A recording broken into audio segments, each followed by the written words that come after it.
It's always a challenge to make sure that is. Right. Welcome back.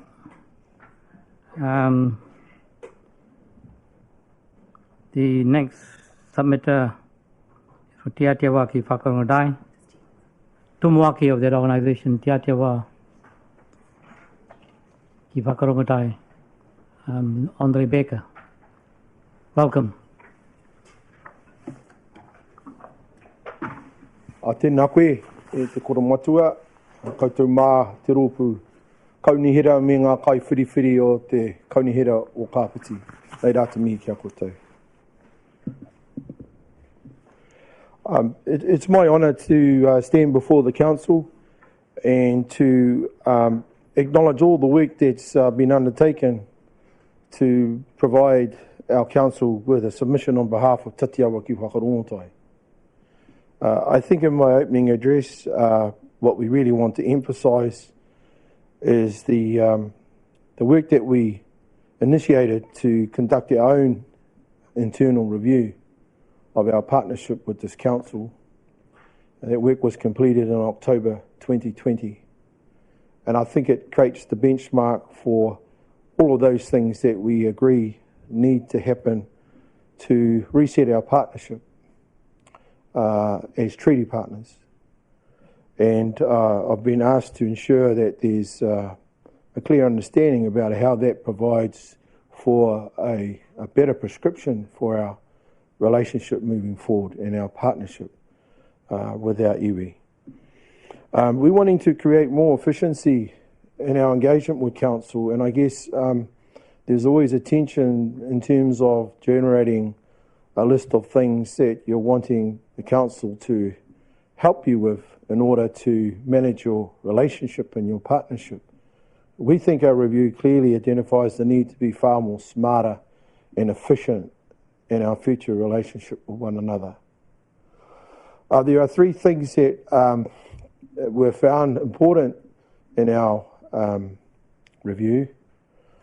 Nōku te raurau, no te raurau is actually ensuring that we're up for our game to ensure we have the right people with the appropriate expertise to engage with a very big organisation across a number of sectors. Mahi naio means that we need to have a cohesive partnership, a cohesive relationship. And kotakitanga means that we need to be doing that in unity. We need to be unified in the goals of our mana whenua in relation to our position across probably the biggest demographic of this coast, as the smallest iwi.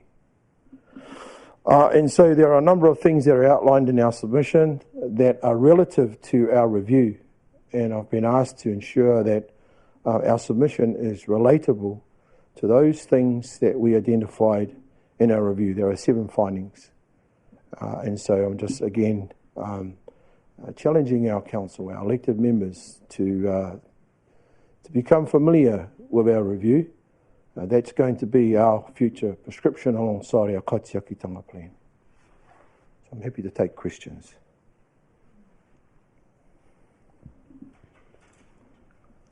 Thank you, Andre.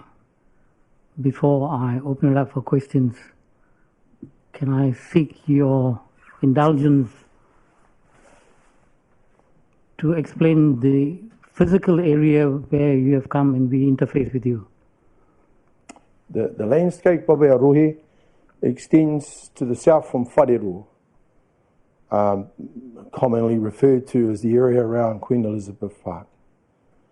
We occupy the entire mountain range, which is commonly referred to as Kapakapa Nui. There are a number of important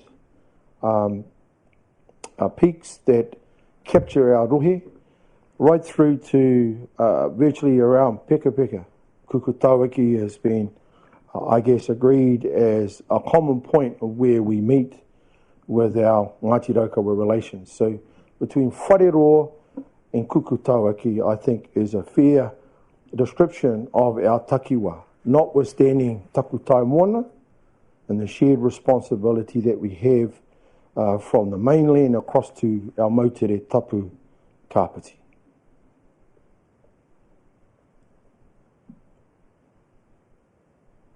the other aspect of this interface is whether you, when you come to this physical place we are in now, that this is comfortable for you as a treaty partner.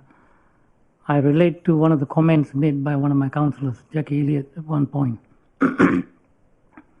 Following the February 23rd incident that was here over the Uruhi, she said that this chamber is too Pākehā. There is a desire, I suppose, to see what iwi would like, Mana Whenua would like, in terms of how this setting is like to make it more comfortable culturally.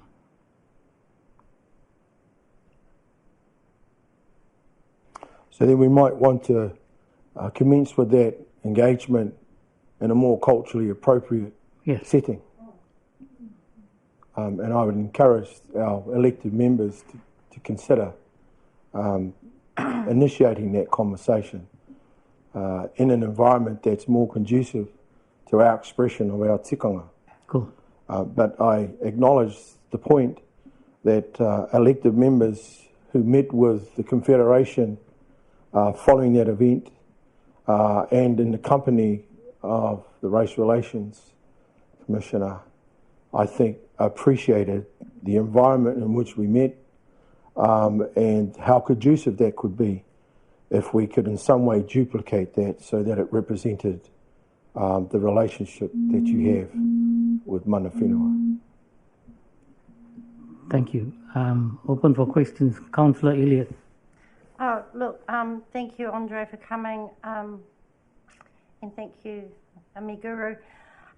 Andre, my comments were about creating a whare, our whare, and by our whare kōrero, and by ours, I mean ours, because whakaminga is a partnership.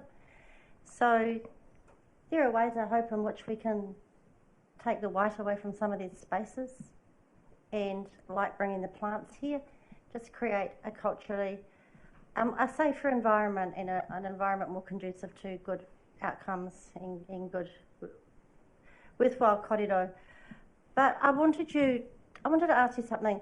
We had a meeting a few weeks ago, I'm sorry I can't quite reference the date, where we did the vote on the Māori seat, and it came to the conclusion of no Māori seat on the advice, taking the advice of our iwi representatives. But during that deliberation and debate, Andre, every one of our elected members spoke, and I would love for you to get the audio recording, I can even email it to you, of what we said about what Te Whakamaninga means to us and what our partnership with iwi means to us.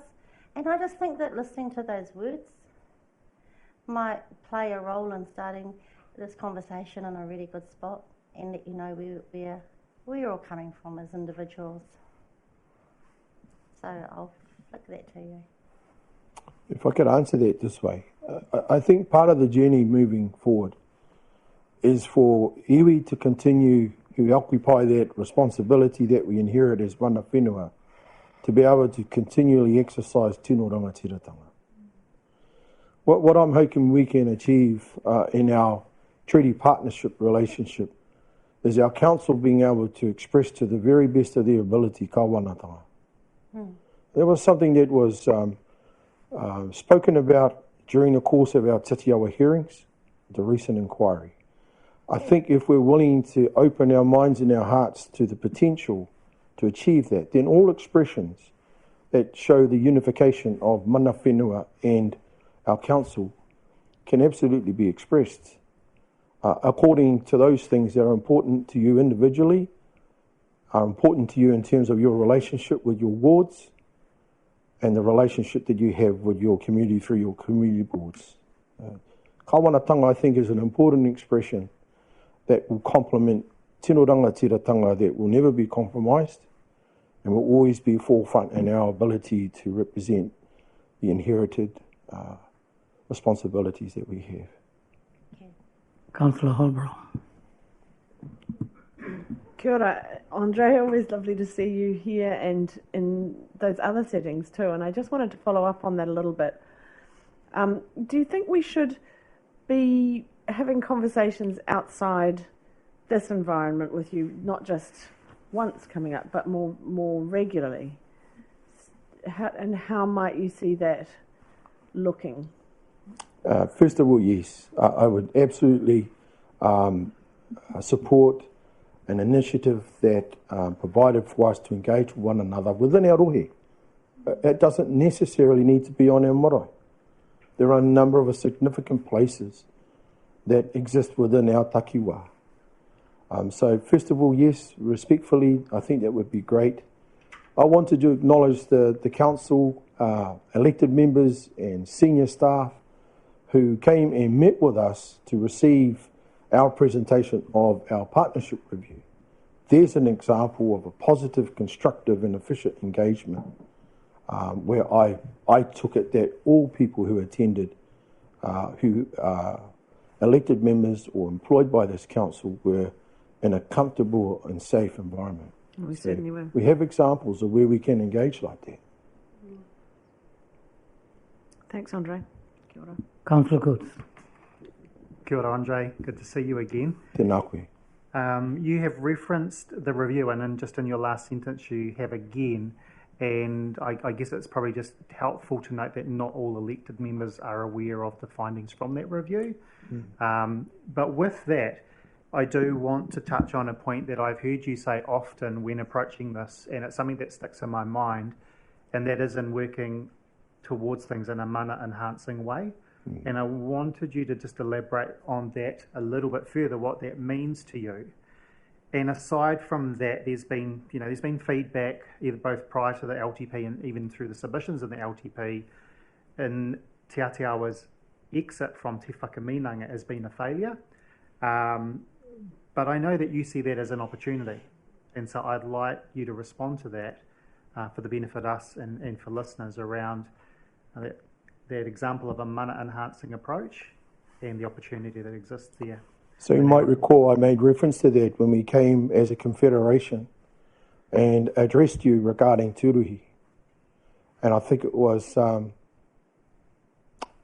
mentioned about mana. Mana is something that is inherited. It might well be that through some of our learnings, that's something you inherit through a god or a higher energy. And so it's not something that you can give to someone. It's not something you can take from somebody. But you can certainly uplift someone's mana. And you can also diminish it. So that's just something that I would like to express in terms of answering your question, Councillor James. And just then reflecting on the conversation regarding the Māori wards, I think we want to give respect to those elected members of this council who can demonstrate their whakapapa. I would challenge our Māori elected members of this council to exercise your tino rangatiratanga, to learn to exercise your kāwanatanga alongside your treaty partners. I encourage you to do that.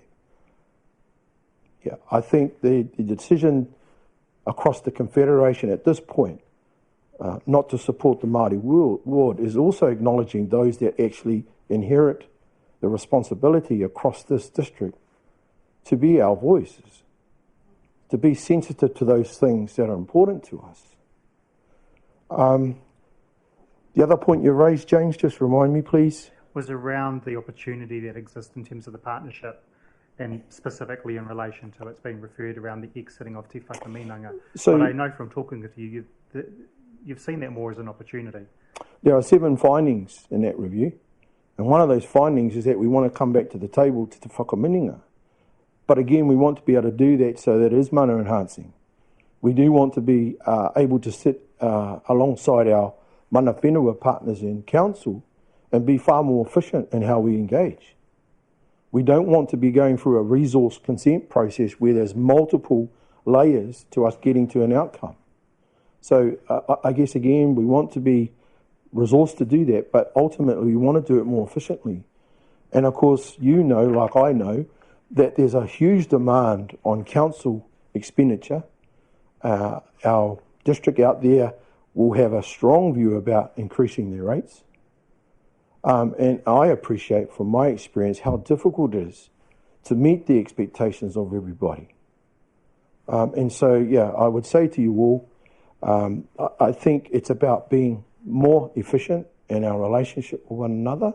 Tatiawa has indicated quite clearly that we acknowledge te whakamininga, but changes need to happen. I think your own review is telling you that. So that's safe for us to be sitting there alongside of you.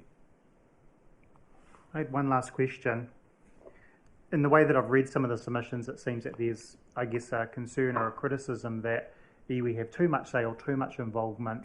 What has been your experience from a national level in terms of the demand or the expectation put on Māori in terms of central government, in terms of NZTA, Greater Wellington? Is it becoming a greater demand and more voice expected from Māori or less? You only need to know what the stats look like in terms of the population of our people. We're a minority in our own motu. But at the moment, of course, there's a big push for the expression of tino rangatiratanga, the ability for us to take care of our own future, to be resourced adequately to do that. That means we need to go and find people who are adequately educated and experienced, hopefully our own. There's examples of iwi employing people with prerequisite skills to enable them to have a strong operational base. And so, yes, the climate is changing. And for Māori, I think it's well over time. Yeah, it's long due. And we could be, as we have been in the past, the initiators of change that will be viewed by other councils in this country as the benchmark, as the example. We've done it in the past. Te whakamininga is one of those examples. Councillor McCann. Through you, Mr. Mayor. Kia ora, Andre. Kia ora. Thank you very much for your presentation. I'm going to focus on a different area because of my portfolio, which is housing.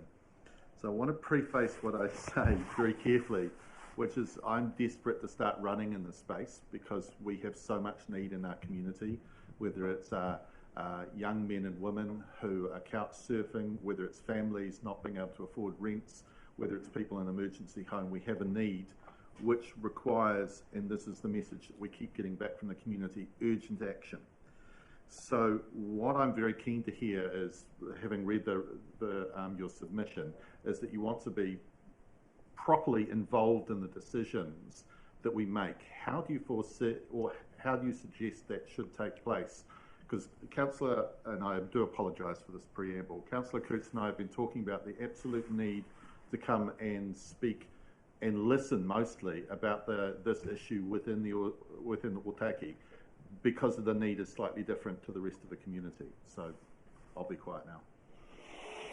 Look, I appreciate, again, this is a huge challenge for us right now. We all know that housing stock across the country is simply not able to match the demand. Look, we're a pre-settlement iwi. I'm employed by the Runanga o Ngāti Toa. There's an example of a post-settlement iwi that are embarking into the housing sector. You need to be aware that Tatiawa will be standing before you in the not too distant future as a post-settlement iwi. There are still land interests that we have that I know our people will want to develop. We're already embarking on the potential of a very, very small housing project. Will be our first entry into that market. We wanted to use that as an example of where we want to potentially head in the future.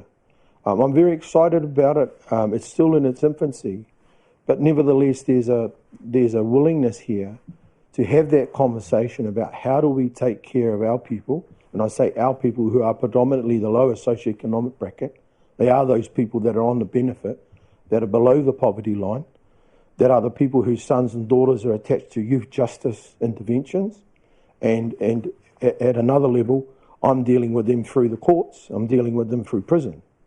So there's absolutely a need for us to start the conversation about how, again, in partnership, we can look to satisfy the need for providing adequate housing for our people. From a mana whenua perspective, papakainga housing, which I know has been on the agenda for te whakamininga, has to be realised. Yeah, I think it's a real possibility. There's real potential for us to have that conversation in partnership. That's wonderful to hear, and I was pretty sure that you'd say that. But the other thing I've been doing is offering to have coffee with people, so I hope you'll take up that opportunity. Well, I will, but I don't drink coffee. Tea? And, I don't drink tea. And anything else? And it's too early for the other stuff.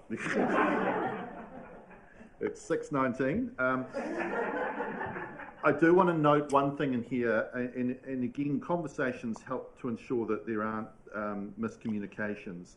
There was a mention of iwi land, and I don't think in anybody's imagination, Council was suggesting that we have the right to do anything with iwi land.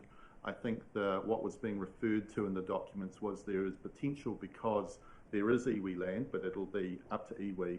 And the discussions about pre-treaty settlement are really important, because I think there are huge opportunities that we have to recognise that should we be waiting until the settlement, or should we be starting to progress ideas that can then kick in when that occurs. That's why I thought I'd take the liberty of signalling to you right now that we've embarked on a very, very small project. And that's an indication, I guess, of our confidence and trust that we see ourselves being able to operate in that space. And we're not going to wait for the settlement process to determine that. So I'm sharing that with you to give you a degree of trust and confidence that we're embarking on that right now, and we're doing well with our business plan and our case to ensure we can secure the funding and put together this small project that will, I think, create the trust and confidence from within our people to look at what we can do within our takiwā to support the need for housing for our people. Awesome, and I look forward to finding out what you do drink. Thank you. No other questions. So thank you very much for the submissions you've made and coming here to deliver it yourself. Tēnā koutou, thank you for your time. Thank you very much. All the best.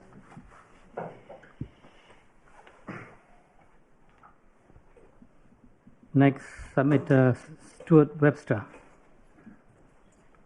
Welcome.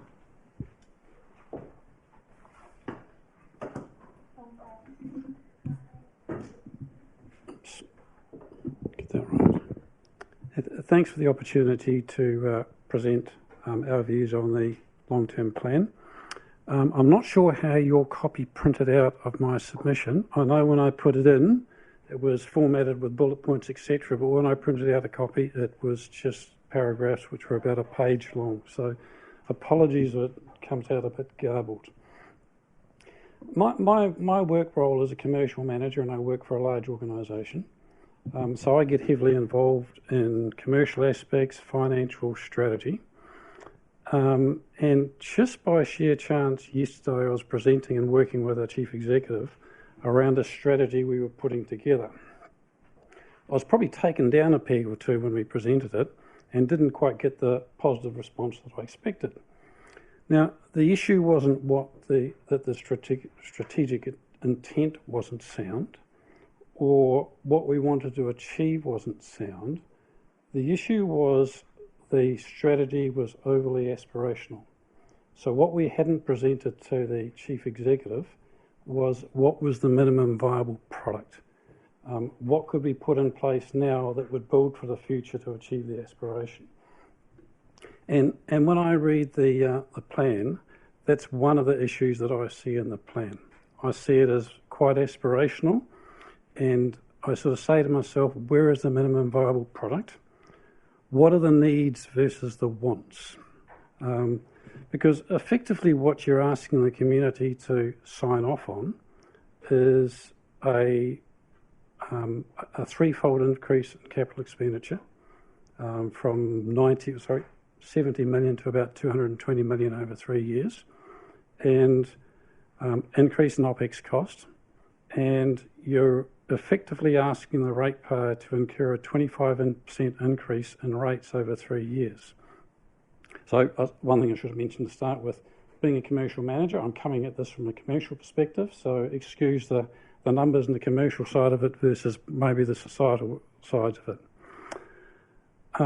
I also noticed when I went through the plan that there was a lot of reference to COVID-19,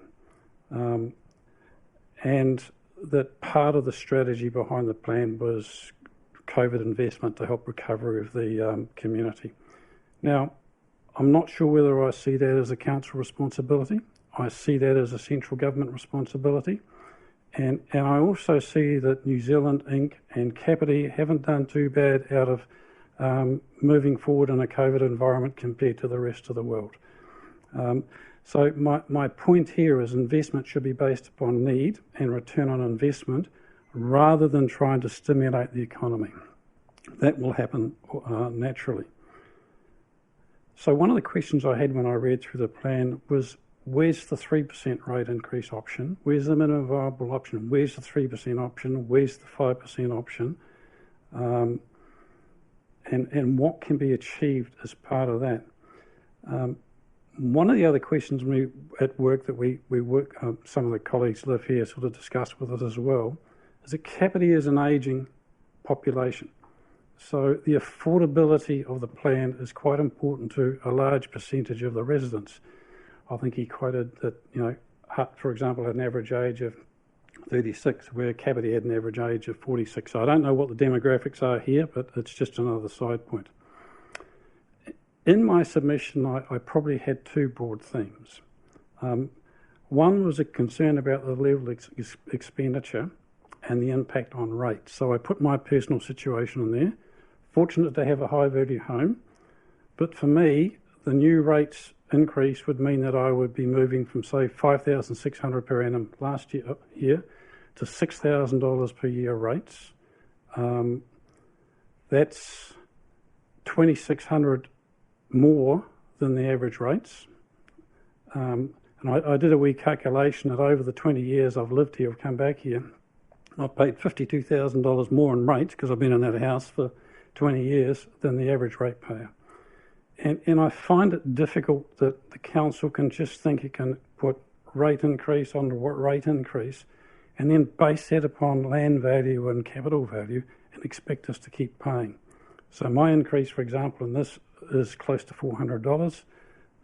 If I look at the 3 years, over the next 3 years, you're asking me to pay another $1,200 or $1,300, where the average is only $400. And by the way, I'm very close to retirement. So, in terms of pension and retirement income, that hurts. It's a big increase.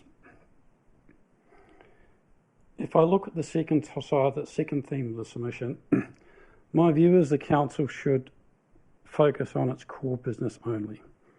And only do projects that are needs rather than wants. Because I know in my personal experience that once you start getting into some of the other projects about aspiration, there's a lot of direct cost and there's a lot of indirect costs that are incurred because you're getting involved in those sort of activities. If I look at some of the specifics of the plan, if I look at housing, I listened to the previous speaker around housing. My view, if I look at it from a commercial aspect, is no to housing, no further investment to housing. If anything, I would sell it and use the funds in some other means. I see housing as a central government responsibility, but also if I look at retirement housing, there's a whole industry out there, the Rymans and the Somersets, who are addressing that need around retirement planning. So my view was contrary, saying get out of non-core business, return the capital to do something else. If we looked at CCOs, my view on that as well is no to CCOs. I don't see that as a private, as a council responsibility. I think in the plan it mentioned that you had to have external directors in there to get involved in some of these CCO activities. So my view is if you don't have the skill internally, you shouldn't get involved. But also I don't believe that the council should be involved in that sort of activity. The airport is an interesting one for me because I live next to the airport and we like the airport. But I can remember back when the submission for the rezoning the airport was done, and the whole intent of that rezoning was to allow the airport company at that time to generate additional revenue to cross-subsidise the airport. Now, since then, the airport's been sold a couple of times, and frankly, I don't know what submission has come from the airport company. Everything I read said there's been no submission. But from a commercial and a negotiating point of view, I think we've got to be very careful with going back to the airport with an offer. I mean, there is a zoning on the land. If they want to change that zoning and change the reason for the zoning, they should be coming back to the council with a proposal. So, yes, I think we would be nice to retain the airport. I would seriously question if we want to get involved in investing in something that's loss-making. And quite frankly, from a negotiating point of view, if the current owners don't want the land, they should give the land and the airport back to the council and let them run it from there. We shouldn't be paying for any investment there. Just the couple of last things. Seawalls investment, I think that's council knows better. I think when I look at the overall investment opportunities you were looking at, it's pretty hard for me to comment on that because it's your business. You know what's involved in that investment. There will be other reasons why you favour some investments, for example, government contributions to the investment. So hard for me to comment, but there's a couple I did want to comment on, which I thought were aspirational rather than necessary, maybe controversial. The Waikanae Library, whether councils continue supporting library in the future as we live in the internet world, I have some questions over. Whether we have the need for the link road, personally as a ratepayer, I don't have a need and you're asking me to pay for it, or some of it. And Kāpiti Gateway, I sort of have some question marks over as well. But that's just personal views. But if you need to trim capital to get the rates down, they will probably be the ones I'd be looking at. And in terms of managing growth, I saw your population increase numbers in the plan. And my view around the council role is, yes, to encourage growth, but growth will happen automatically. I think if the council opens up land and encourages investment and works on making it easier to do things, then that growth will happen and rates will come. Yes, there's going to have to be maybe looking at contributions of the developers in terms of that paying their fair share. So I suppose in summary, I probably had my 3 minutes plus a bit more. Where's the MVP of the themes? I'm seriously concerned about the increase in rates. For me in particular, it's a big number. And my thinking is the council should focus on core business and not expand outside that. Thank you very much. Just to the councillors, I've given Andre more leeway in terms of time. So can you keep your questions very precise and the answer and response also precise so we can have the next submitter. Councillor McCann. That is a challenge and one I will accept and fail at. Your wishes. Are you aware that actually councils have to do a little bit more than what you are referring to as the core business? Are you aware that we have responsibilities for four well-beings, for instance? I'm aware. I thought that was the case, and I'm aware that central government has I suppose, approach over many years of shifting a lot of the responsibilities that central government should be across to council, roads, etc. So I suppose my point is it's a minimum. It's I don't know how much investment you actually have to put in housing, whether at all or whether it's just an awareness. And can I just check with you, because it is a common misconception that when we're talking about council playing a bigger role in housing, it doesn't necessarily, and it's very unlikely to mean that council starts suddenly building lots of buildings. It means that we might be trying to facilitate trying to get the housing continuum working again. Are you aware of that?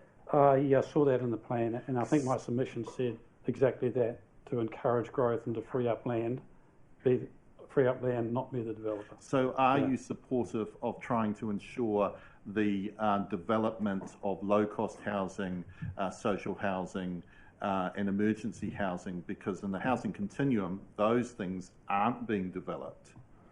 Or do you just leave it to the free market and we just have people in motels couch surfing and without homes over their heads? On the long term, I'd leave it to the free market. I think one thing that breaks me a little bit is this concept of low-cost housing. What was the term you used? Sorry, you used... affordable housing? Affordable housing. I mean, to me, that's a house costs what a house costs to build. I've built several houses. So how do you build an affordable house without subsidising it? So it costs what it costs. So basically what you're talking about, if you move to less than cost, that you're actually subsidising it. And that... I'm not going to enter into debate, but thank you very much for your answers. So good. We've got a similar question around the core services, but Councillor McCann has asked that, but I'd say that we've departed very far away from traditional roads, rubbish and reticulation. In terms of housing, you had suggested rest homes and retirement villages as an option. Are you suggesting that they're an affordable option to those that are most at risk in our community? Quite frankly, haven't done any analysis of it. So the answer is don't know. Okay. But I am aware that government does subsidise people into aged care homes.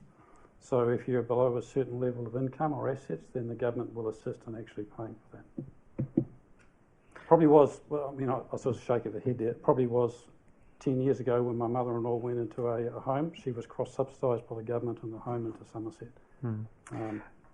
The second one, and obviously you'd done some research and read our quite lengthy document, you'd made the comment that there's not like the 3% option or so forth. Had you seen on page 22 the composition of the proposed rates, that even if we did nothing, absolutely nothing extra, you'd be looking at a 6.2% rate on average rate increase, just simply to fund our depreciation and unfunded depreciation and our inflation? I had as close a look at the numbers as I could. I did look at there was a page that talked about 3% increase, 5% increase and higher percent increase, and it just seems like the council's gone for the high increase. As I say, without digging into the numbers is difficult because we're not close to it. Okay. But where do you, if it's 6%, where do you cut the cloth to actually go down to 3%? Sure. Take some hard decisions that businesses have to make from time to time. Okay, thank you. Councillor Input. Kia ora, Stuart. I'll be nice and quick. I've just seen in your submission under the heading Thriving Environment that you've got, while we support green initiatives, it's too easy to overinvest. So I'm wondering about what your thoughts are on the cost of inaction and kind of continuing to kick the can onto the next generation and leaving it up to them to then have to invest far more than we would have to now if we actually just bit the bullet and got on with investing in what we need to invest to ensure our climate is safe and our environment's healthy. Yeah, I suppose in general, I do support initiatives for climate change. I think what I see, and I see it in central government and I see it in local government, is that it probably has a higher priority than I would like. We all play our part in terms of, I think we play our part in terms of being green and conscious of the environment. I'm not sure how much the council needs to spend in doing that. For example, you're talking about cross-subsidising composting. Yeah. Why are you doing that for? Make awareness that that's out there, and if people want to compost, then they can do that themselves. I've got a compost bin at home, and I've paid for it myself. I don't need to cross-subsidise for that to happen. If you want to do it, you'll pay for it. If you don't want to do it, you won't. Yeah. Thank you, Mr. Webster, for your submission and coming before us. I've got well past the time. Okay. Thank you very much. Thank you very much for the opportunity. Jonathan Wallace. Jonathan has actually cancelled for tonight. Oh, you should have told me earlier, so you can come back and you've got a question. Wait, there's more. I just wanted to ask if you're aware and reassure you that the funding behind the newly rolled out composting scheme to keep organic waste out of landfill, it comes from the government waste levy. It's not rates funded. Okay, so I just want you to let you know that. I suppose that's some of the things that may have been in the fine print, but reading out, because I know government cross-subsidise a lot of things, roading, etc.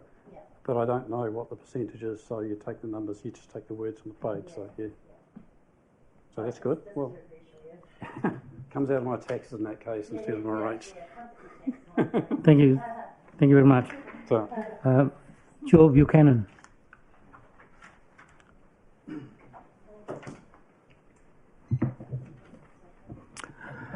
Hi, good evening. Thanks for giving me a chance to talk. I probably should start by saying that I'm really responding to what's in the consultation document. I haven't read all the supporting documents and I haven't really engaged with any council processes before.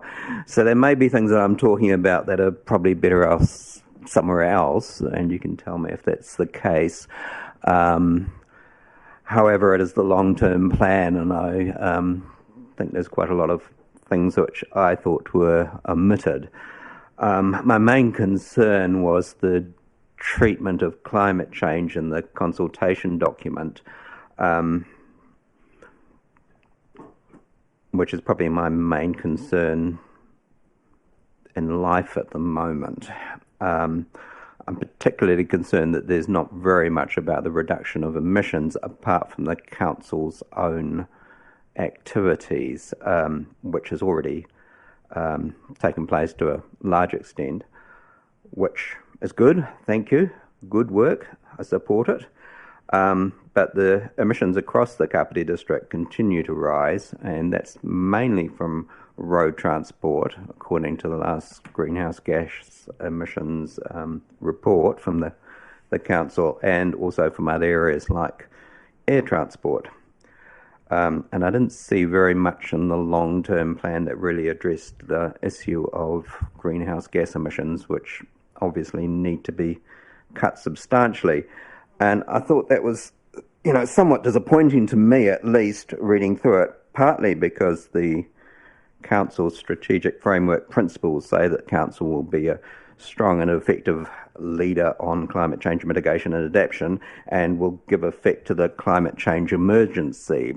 But reading through the plan, I didn't see much suggesting strong leadership, and I didn't really get a sense of any emergency, which makes me wonder why there was a declaration of an emergency.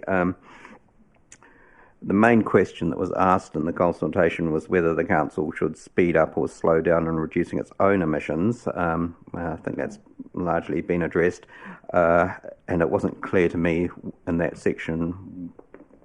There was untangible. There was one suggestion that replacing vehicles with low emission vehicles would speed things up slightly. Certainly I'd support that, but other areas weren't really commented on.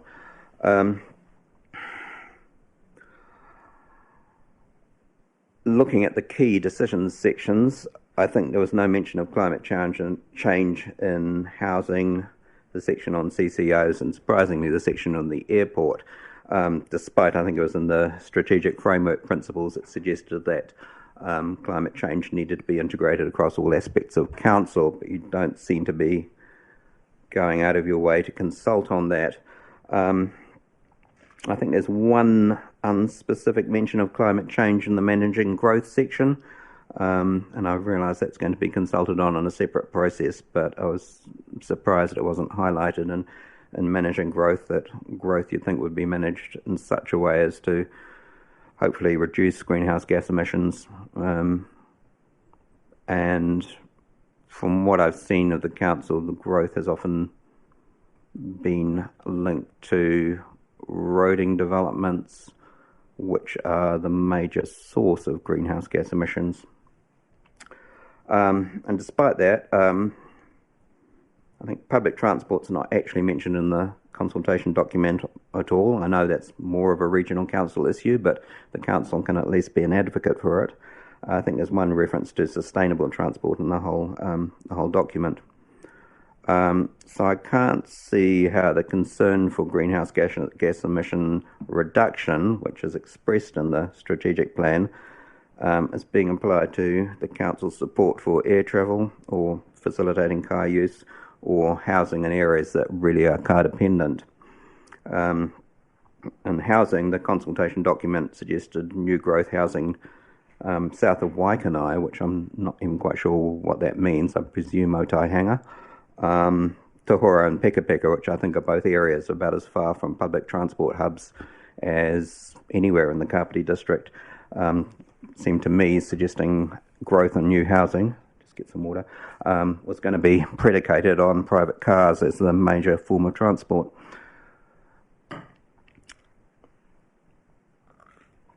On the airport, I was fairly concerned. I think the Kāpiti District GHG emission report in 2020 said that we encourage councils to use the results of this study to update current climate action plans. For example, results clearly highlight the need for rapid action to tackle the growth in emissions from air travel, marine shipping and diesel consumption, but at the time, in the last report, and it may have decreased something, jet kerosene was responsible for 9% of the gross emissions in the Kāpiti district, which seems surprisingly high and would seem to be a reason for not supporting the continuation of air travel as a primary means of getting about in the country. There's no mention of GHG, greenhouse gas emission reduction, in the context of air travel. And I was surprised that the document only presented positive arguments for council being involved in the airport. I thought it was unbalanced. Some of the points that were made in favour of engaging with the airport, which I can go into if you're interested. But, briefly, the council at some point says that their consultations will be carried out under IAP2 guidelines, which suggest that balanced information should be provided reflecting all sides of the argument relating to a decision to be made. The sections, well, two sections in particular, the CCO section and the airport section, didn't seem balanced. I think in the whole document, there are only positive suggestions made for setting up a CCO and only positive reasons for engaging with the airport, which seems unbalanced. If I move to CCOs, there is several potential disadvantages in setting up a CCO: loss of control, loss of accountability, that the CCOs fail and need bailing out.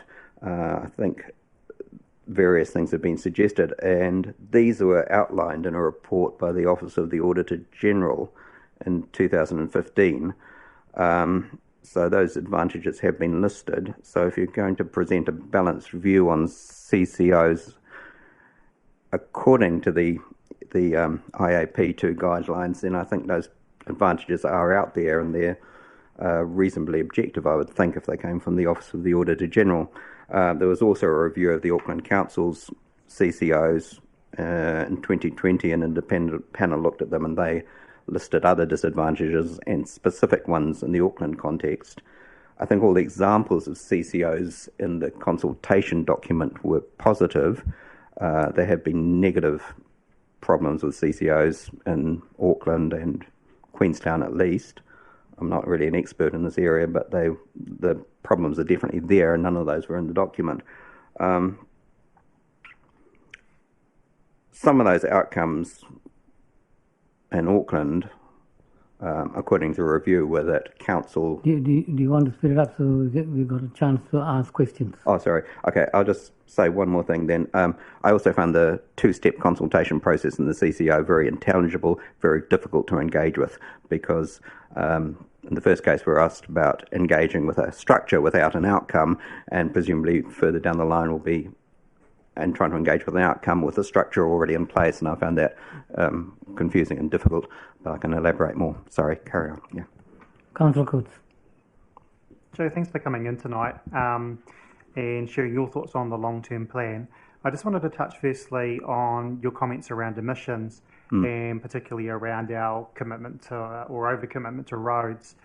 And just noting that we submitted, and I said this earlier today to another speaker, in 2012, 3 times, 2014, twice 2015, 2016, twice 2017 and 2018, and again to Greater Wellington Regional Council. And this week I submitted and spoke to, well, this council submitted, and I spoke to Horizons on public transport, which is the crux of a lot of what you've raised. Why I raised it is I'm interested in whether you did. Have you written a submission to Greater Wellington? Have you spoke at their hearings? No, Given no, I they're haven't. the ones No. that really are behind resolving that situation, both around the housing discussion, around putting transport around areas available for development around housing, but also around our town centres. Yeah, I mean, that's nice to hear. I am, as I said, responding more to the consultation document, which doesn't mention public transport, or the council's advocacy role in public transport.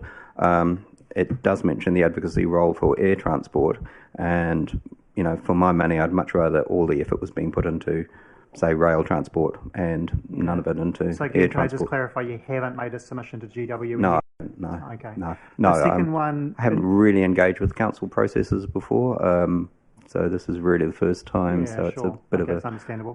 The second one, in terms of the CCO and the discussion around the airport, and you made the points around the auditor's perspective. Is your understanding from the consultation document that it was simply to enable us to be able to have a discussion about it, hence why there wasn't further information, that we would look at it and then come back to the community and have a discussion based on the feedback? There was no specific proposals or options in there. On, sorry, the airport or the On CCO? both the On airports both and the the airport and the CCO. CCO. Yeah, no, my concern was that reading the IAP2 guidelines for consultation, they suggested that positives and negatives, advantages and disadvantages, potential at least disadvantages should be included, and I didn't see those in the consultation document. So my concern is more than the quality of the consultation. And I think you would see those Yeah. in a document that consulted on a specific project if we were to look at something on either of those two topics. But Yeah, I think there's always the danger of consultation fatigue if things Yeah, have, sure. you know, a long-term plan would hopefully set the framework for long-term planning. That's my understanding. Okay. And if that's not raising problems, then you're relying on people coming back again and again. And this does, you know, I know in my community this is a source of some frustration that consultations seem to go on repeatedly, and after 10 years you're wondering what the point of the whole thing was. Yeah. Councillor Hempford. Kia ora, thank you, Joe. I just have a couple of questions, if that's okay, Mr. Mayor. The first one being what you see as the biggest opportunity for Kāpiti Coast District Council to play a role in ensuring our district-wide emissions fall. Do you see advocacy playing the biggest role in that? Do you see there are other steps or opportunities we need to be really stepping into to make sure that happens? I'm just keen to know, keen to hear your thoughts on that, because we've heard that from a few submitters in terms of their views on it. Advocacy is highly important. I think, you know, this is not something I'm very well versed on, but the sort of planning I've seen in Kāpiti, having, you know, grown up here and lived here for, I think, probably the majority of my life, the planning has been pretty appalling, really, in terms of the development of public transport hubs. The way commercial development has taken place, it seems like a, you know, increasingly and sadly car dependent and road dependent, you know, planning. I'm sure you're advocating for public transport, but you know, with some improvements on the rail line, I haven't seen much else, and I have seen an awful lot of investment in roads.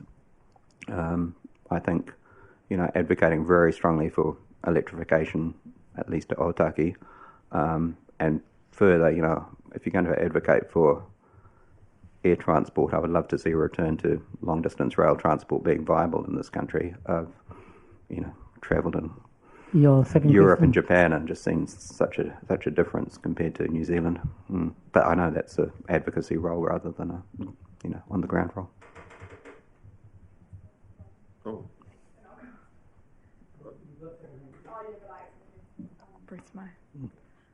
Oh, okay, thank you. My second question was just around whether you're aware that the principles, the draft principles in the consultation document are simply just kind of, I guess, a springboard for us to then jump into the next stage of the process, which would be to develop an actual climate emergency action framework with actions that drop out of that. So the really cool thing through this process has been hearing various forms of mitigation and adaptation that should sit within that framework more broadly. So that will be another step is testing those ideas with the community. So I just wanted to make sure that you're aware that those principles in draft form, and taking a few things from what you're saying around how there needs to be more strong wording around emissions reduction in our plans in that space.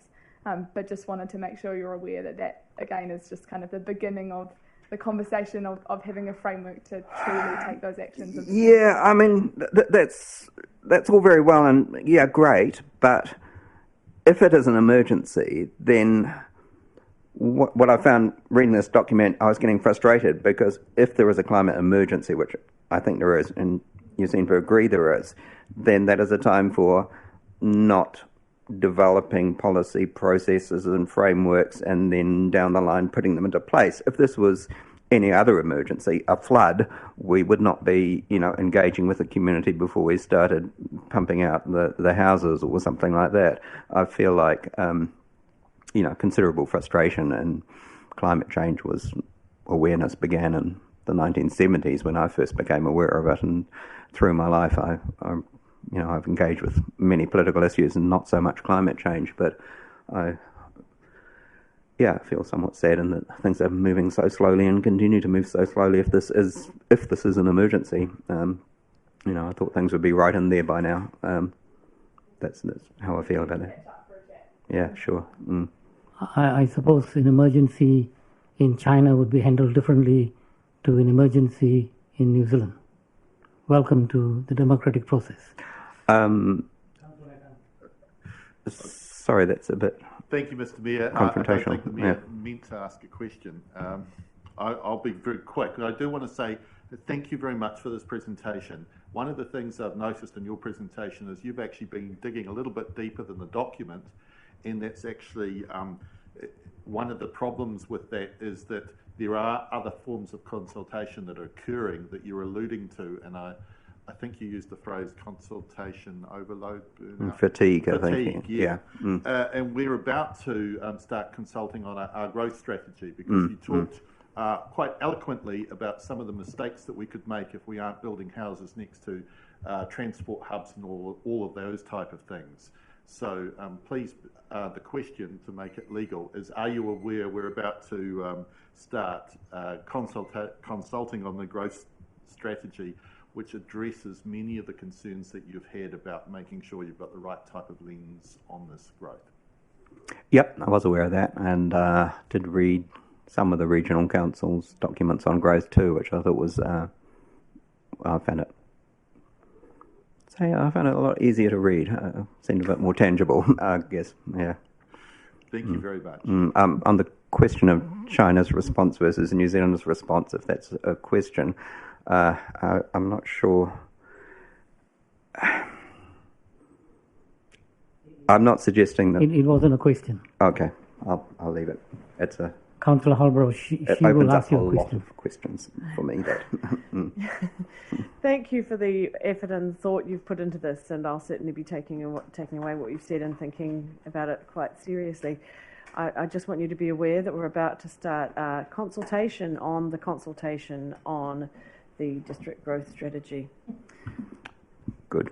Right. Okay. Yeah. Mm. Joe, there are no other questions. Thank you very much for taking the time and presenting your submission. Good. Thank you. And the next submitter is Enviro Schools, Amanda Dobson. Welcome.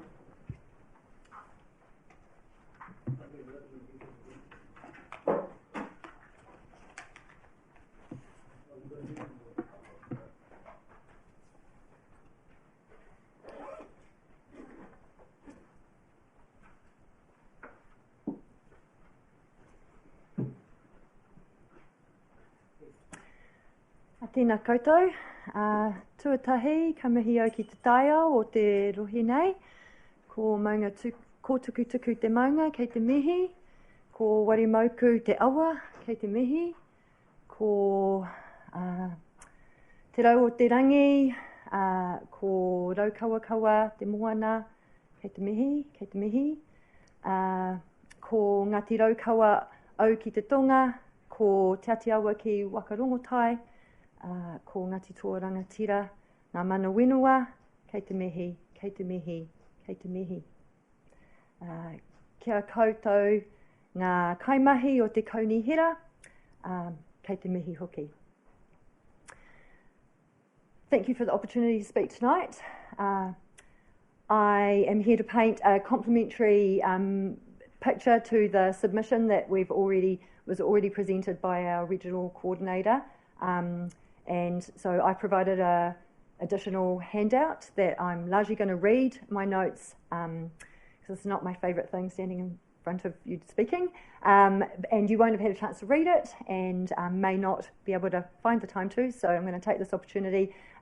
Really, I wanted to share something additional. The images are what I really wanted to share with you that are about sharing some snapshots of the work that I do that you fund. So with much appreciation for that. So the major, to reiterate what's in our submission, the major long-term restoration projects across the Kāpiti district, Waikanae, Kiuta, Kitai in the north, Wairimoku, Whaitua catchment running through the CBD at the centre amidst large-scale urban planning and design developments, and the wetland restoration in the Paikakariki Raumati area to the south, all provide fantastic opportunities for EnviroSchools to support our local young people to be involved in shaping and protecting the taiao and their wider communities, learning in the environment, learning about the environment, and taking action for the environment. So my role is to be an enabler for local community relationships to be strengthened, a bridge builder, if you like, between schools, teachers and young people, local restoration groups and wider community projects, often working in collaboration with other environmental education providers with regard to all things broadly to do with sustainability. So yes, I'm taking this opportunity to provide you with a few recent examples of various ways that I provide that support for local schools and the ECE, and my role is there as the local EnviroSchools facilitator. So the first images show some support for rangatahi leaders from Kāpiti College Eco Action Group to participate in the Sustainable Coastlines Litter Intelligence Education Project workshop in Term 1, alongside teachers attending for professional learning and development. So that was aimed at teachers, and we were unable to get any teachers there, which was what I was trying to enable. And so because we couldn't get teachers there, I said, let me take some students. And so some of the keen students were really keen to take that opportunity. So these students are now going to lead the citizen science project at a site on Raumati Beach with their peers, which involves regular marine surveys and contributing data to a national database for reporting on our responsibilities to meeting the UN SDGs, Sustainable Development Goals. This project is one that builds upon previous projects that the KC EAG students have been involved in over recent years in relation to taking action for local waterways with regards to human waste impacts. I'd also just want to add, that's not there, that in relation to working with local rangatahi, I'm also currently supporting lead students to plan for the third Keys event. And he mihi mai oha ki a koe, Sophie. That's one of your legacies. And so that's happening early next month with a food waste focus. So yeah, exciting stuff. Support for Paikakariki School is another example with their place-based learning program for regular outings to the Kaitawa Reserve in Term 1. This is an outcome from teachers participating in the Nature Connection for Wellbeing Professional Learning and Development event that EnviroSchools led at Kaitawa Reserve in March 2020 and is in collaboration with a number of other environmental educators. I'm continuing to work closely with Paikakariki school teachers and students this year to develop a case study to share as an exemplar for other schools in our network. Another thing in relation to this, I'm also currently liaising with Matua Bill Carter and Charlene Maute Davis as mana whenua for co-facilitating an awa hikoi along the Warimoku as a follow-on for the local teacher network from that event at Kaitawa Reserve last year. That was a generous offer made by Matua Bill in March of last year, and now is the opportunity to take him up on that. So, yes, and finally, I've been assisting with initiating a waste minimisation project for a cloth nappy trial at Little Earth Montessori, one of our green gold tortilla stage enviro schools. So this is a leadership opportunity for them, and we've been trying to get this over the line for about 3 years. It's going to run for the next 3 months. This is in collaboration with Katarina of the KCDC Waste Minimisation team, who's supported us to secure funds from KCDC Waste Reduction Fund, and also Kate Meads of Waste Free Living as the lead expert for this. So the intention is based on the anticipated results of success to then implement a permanent cloth nappy system to reduce waste to landfill impacts, as well as to share this as an exemplar with the wider ECE community regionally to encourage others to also consider implementing this waste reduction practice. And obviously there is a potential flow-on influence in that the families associated with that early childhood centre. So these examples demonstrate a range of examples of how our Enviro Schools program is supporting and adding value for empowering young people, their whānau and teachers to contribute to creating sustainable communities for a healthy future. And I'd like to thank you again and acknowledgements for your continued funding support for our program and network in Kāpiti. Nō reira, tēnā koutou, tēnā koutou, tēnā koutou katoa. Very good. Questions? Councillor Buzzell. I don't have a question at all, but love the initiative around cloth nappies. I was just having a conversation the other day, just recently, about the waste and how horrendous it is that that we don't potty train our kids as quickly as we used to, because it's so convenient having wasteful nappies. Yep. So thank you for trialling this, and I think it's a perfect situation where there's bulk little ones around to be able to facilitate that whole nappy thing. It's really cool, and also educating the parents. Well, just to be the voice of early childhood teachers that I work with, and I've been working with them until recently with 18 early childhood centres in Te Whanganui-a-Tara, Wellington City, as well as in Porirua and in Kāpiti. And so some of them are really big, and so one of their greatest concerns is their nappy waste impact in landfill. So, you know, this has a potential.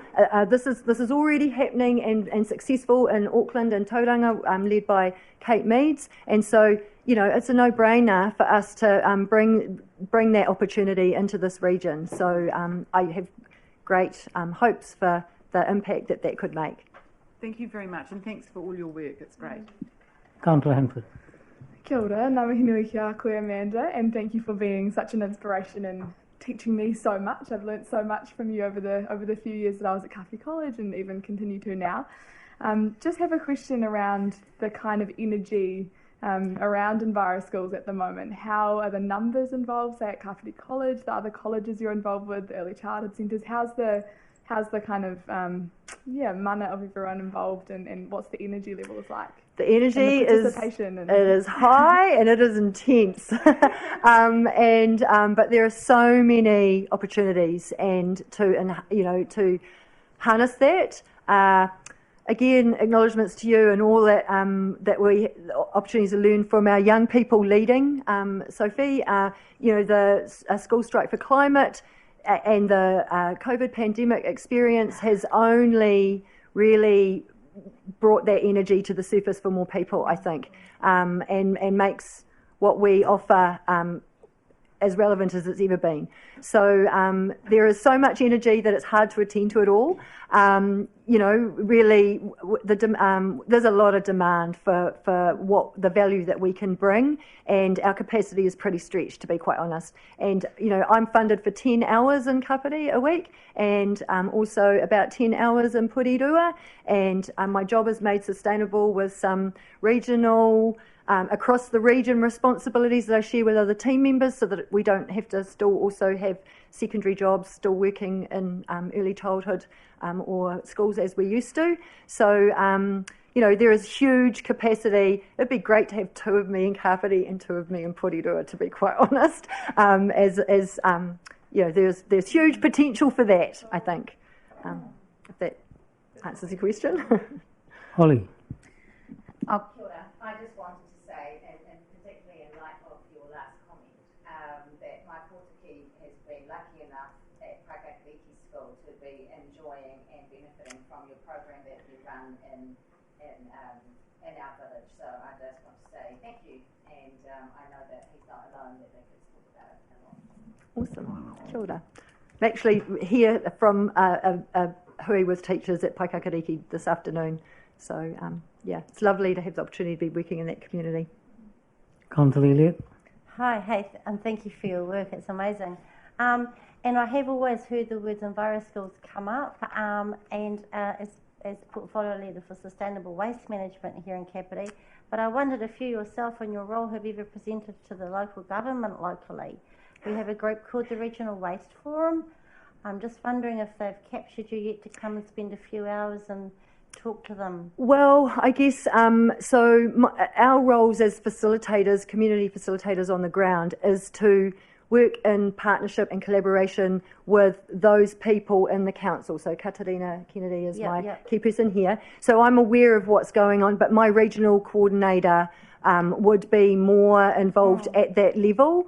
So she's advocating for us in that space. But I definitely work with a whole lot of people that are, part of the filter down, but very much on the ground.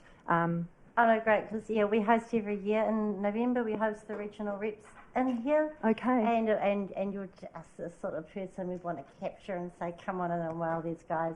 Yeah. Sounds great. Okay, excellent work. Keep it up. Okay, thank you.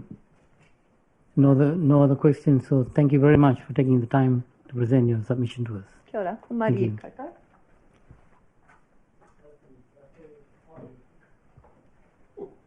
Tēnā koe. Ngā mihi mana ki a koutou.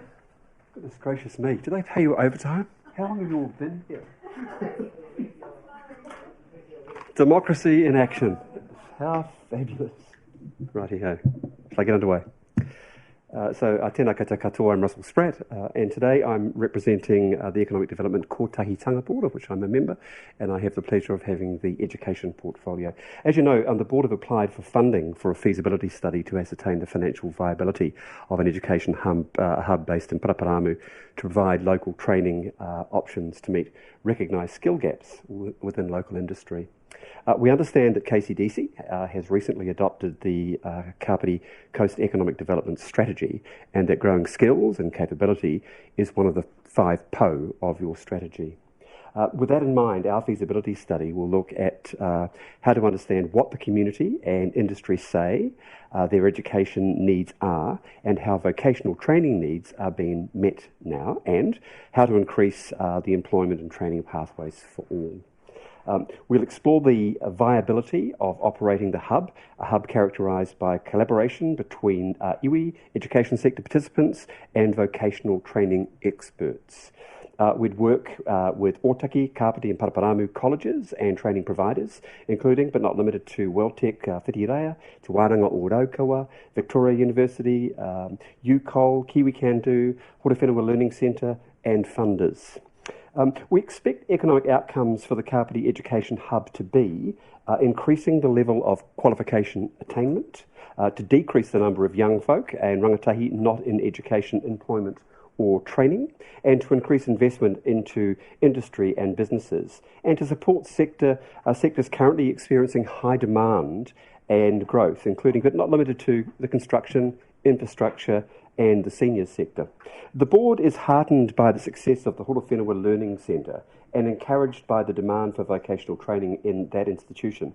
We are, however, concerned that residents and students from Kāpiti are transported to the Levin campus to attend courses, and concerned by the number of tertiary students that commute south from the district to complete their vocational studies as well. The vocational training sector is moving through extraordinary change at the moment, driven by the reform of education, vocational education, or ROVE as it's better known. We believe that changes may well equal opportunity for our region And your support of our funding application will help ensure that we understand how sector changes could impact on or affect Kāpiti education opportunities within vocational training. In closing, the current Kāpiti Coast Recovery Plan outlines aims, objectives and actions, as you'll know, to stimulate recovery, considering the impact of COVID-19 on environmental, cultural, social and economic well-being, and enable greater inclusive local employment, innovation, creativity and entrepreneurship, and improve capacity for mana whenua participation. And look, in that regard, the board believes that the Kāpiti Education Hub will be a valuable enterprise which will support recovery and long-term economic prosperity and sustainability. Ngā mihi. Councillor Compton. Thank you. Through the Mayor, Councillor McCann couldn't be here at the moment. So I just banged into him. He said he's got pathway out the yin-yang for you to read out. So I'm looking forward to them. He forwarded us on a few questions to some of the next speakers, so I'll get him first with one of them. So his question was, what conversations with government has the Kotahitanga Board had, given that government has been sort of moving away from the decentralisation of education? Obviously, we've had the Polytech mergers and all that sort of thing going on. Yeah, that's a great question. So it depends how you define government. In fact, there are two ways that I'll answer this. One is, who have we spoken to who are funded through government and therefore an organ or a part of government. And in that regard, we've spoken with the Chief Executive of Whitireia Welltech, and quite a lengthy conversation in relation to this particular kaupapa. You'll be aware that Welltech Whitireia have left this area, having rented the property down yonder by the expressway there. And Mark Oldershaw, who is the Chief Executive, welcomed the conversation and would want to explore what opportunities could look like for them. He hastened to add, they won't be buying a property anytime soon. And to that extent, the idea of a hub is of significant interest to them. I can also say that I have had conversations with the chair of Te Pūwā, and so that is Te Pūkenga, sorry, and so that is the expression of the ROVE initiative, which is the re-establishment of institutes of technology and industry training organisations. And that conversation was simply to get a sense of how might something like this work. I'm fortunate enough to know Murray Strong, who is the chair, very well, and we had a discussion in relation to this kaupapa, and he gave it warm encouragement and said, and in fact, it's one of the reasons I wrote the changes are going on, how might we optimise those, what might that look like? And that's certainly no guarantee that Pukenga are going to write out a great big cheque and say, here's $5 million, go forth and have a hub, but they will talk to us and guide us as best they can within the framework. That's actually, the ink is still wet on that framework. So that's why the opportunity, in fact, might be relevant right now. Others that we've spoken to, let me think about this for a bit longer. Look, that'll do, and it's early days. One of the things we weren't minded to do until we had a sense of how this might look for you and how the funding might work is to go out there and to open up conversations and thereby perhaps create the perception of an overpromise and an underdeliver. So we wanted to get our ducks in a row first, if I can put it that way. No, absolutely. Brilliant answer. Thank you. You're welcome. Councillor Coates. Russell, is there anybody that you don't know? There's 7 people, but I'm trying to get to know them. Yeah.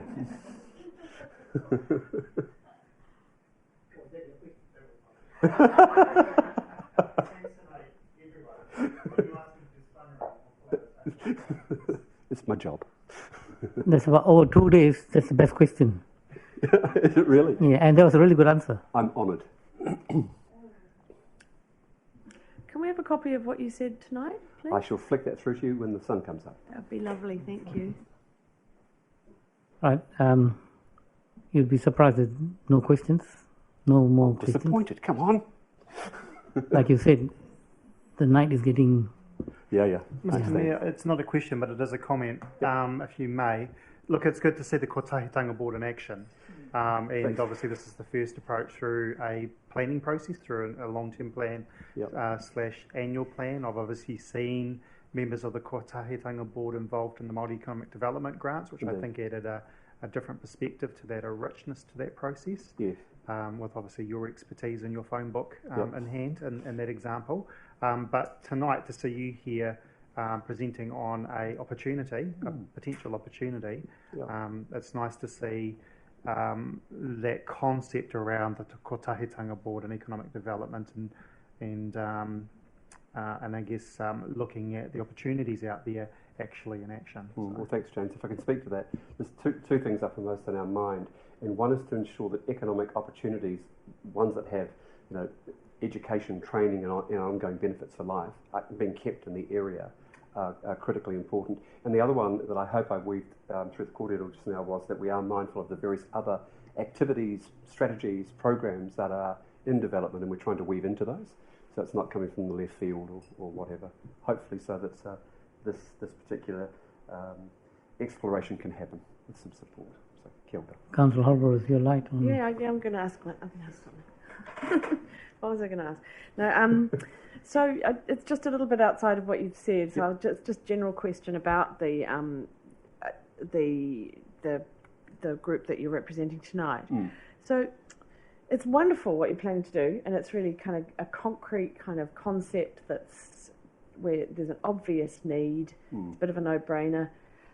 What's your communication plan, and who's responsible for communicating and engaging with the community about what you're up to and what you're doing?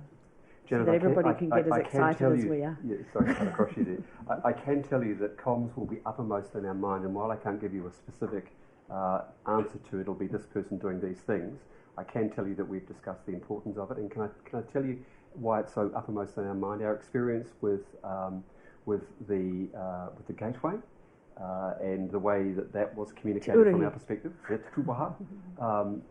gave us a big wake-up call in terms of our responsibility to ensure that we're effectively communicating. So once we know what the strategy looks like and we've started to engage with partners or potential partners, then we'll frame up communications. In fact, we'll do it prior to that so that the engagement's consistent and has a theme to it and links to the kaupapa. I'm sure Councillor Hanford, to save you pressing your button, would be really interested in how that looks like for our rangatahi as well, that engagement. You bet. Yeah, that's the exciting part. Yeah, Councillor Halliday. Yeah. Through you, Mr. Chair. And look, thank you, Russell, for a great presentation. And look, hopefully I'm not taking any thunder away from Neil's presentation on Thursday, because he's got a 6-monthly report. Yes. But did I hear you mention that you had a portfolio of education? Yeah. That's so sort of following on from. That's right. So within the board, we've identified areas of importance to the community, and unsurprisingly, education, specifically vocational training, is uppermost in our mind, because there is an absolute link between vocational training and economic development and success in business and enterprise. And the reason I wanted to zoom in on that a little bit is obviously we've got portfolios as well, so I would certainly hope that there's going to be an alignment or sort of a meeting of the respective people that might be in those lead roles to see how we can help each other out. I don't think you'll be disappointed. I won't take Neil's thunder. Thank you. He specifically told me not to.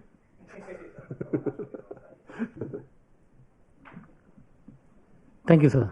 Thank you, Russell. Good night. Good night. You can put the cat out. Oh, pardon. Yes, I can. But don't turn the lights off. You're still here. I'm just going to find those 7 people now. See you later. Now, the Pakakiriki Seawall Design Group, John Mills, Bride Cox, and Miles Thompson. I understand you've sorted yourself out in terms of length of time. Miles is speaking to the submission put in by the design group. I'm speaking to my own submission, which is kind of related, obviously. So I'm Bride Co. I've submitted on several issues, but I'm going to talk mainly about the seawall. I'm a founder member of the Seawall Design Group. And I've written it out because I knew I wouldn't remember what I wanted to say otherwise, so you're going to have to put up with me reading badly. The LTP discussion document offers just 2 options for the Pakakiriki seawall replacement. 1, to replace with like for like, using a design which is over 38 years old. Or 2, to proceed with the fully consented design that came from 8 years of consultation. I suggest that the like-for-like design, which fits within the lower budget, is no longer fit for purpose, especially with the increased effects of climate change taking hold. The aim must be to retain the design features of the consented design that was developed with and endorsed by the community. The most important of these features is the lower seaward wall. A lower wall will diffuse wave energy, turbulence, scour, and therefore reduce sand loss. With one with more height, such as the like-for-like design, increases scour. Any chosen design must include a lower seaward wall. The like-for-like design does not do this. Next is to retain the upper beach. This is the top of the seawall where we can currently walk. This area also serves to diffuse wave energy in high seas. We've been told that this will not be in the like-for-like design and that the upper rock revetment will come right to the edge of the wall, risking rockfall in high seas. The upper beach is also a popular recreation area, especially for walking, as it's well removed from the road edge. A lower budget could still include both these features. Features that reduce scour and sand loss and are essential to a well-functioning wall that does not have the potential to fail due to being undermined. I suggest there is a third option, one not included in the discussion document, one that could retain all the design features of the consented design. This option would relook at materials and other areas to reduce cost while retaining functionality, which is paramount with the now more frequent rough seas due to climate change. There could be possible cost savings if tender documents were designed to allow contractors to make suggestions around designs of materials. Ultimately, a low seaward wall with a step-back design offers the best chance of conserving the beach and protecting council's infrastructure by reducing scour and liquefaction, which produce potential for wall failure. A lower wall would retain functionality, amenity, and be less imposing. A step design is less likely to be damaged in storms. Currently, approximately $100,000 annually is spent on repairs to the existing timber wall. Over $1.2 million have been spent on the consultation process so far. It would be shameful to have spent this amount of ratepayers' money only to build a like-for-like wall with a long outdated design. An extract from the LTP discussion document reads, Council demonstrates strong and effective leadership on climate change mitigation and adaptation to support Toitu Kāpiti and give the climate change emergency. This includes commitment to act in the face of uncertainty using the best scientific information available. I agree wholeheartedly. This means we choose the right solution, not necessarily the cheapest, nor for that matter the most expensive. Over 8 years have been spent in consultation and design, which seems to have led back to square one, like for like. The options we have been presented with are extremely limited. I believe there may be other options within budget that need looking at seriously. Others in the group will no doubt elaborate on this. At the end of my submission, I consider the discussion document question, how do we ensure equity? I believe if money is spent where it is needed most, then equity develops over time. Paikakariki is the southern gateway to the Kāpiti coast and needs for a well-designed and well-funded replacement seawall now. Thank you. Can we have your next speaker? Sorry? The next speaker? Next speaker. Sure. Yeah, there you go. Thank you. Do you have any questions for Bride? I think we'll ask the questions at the end. Okay.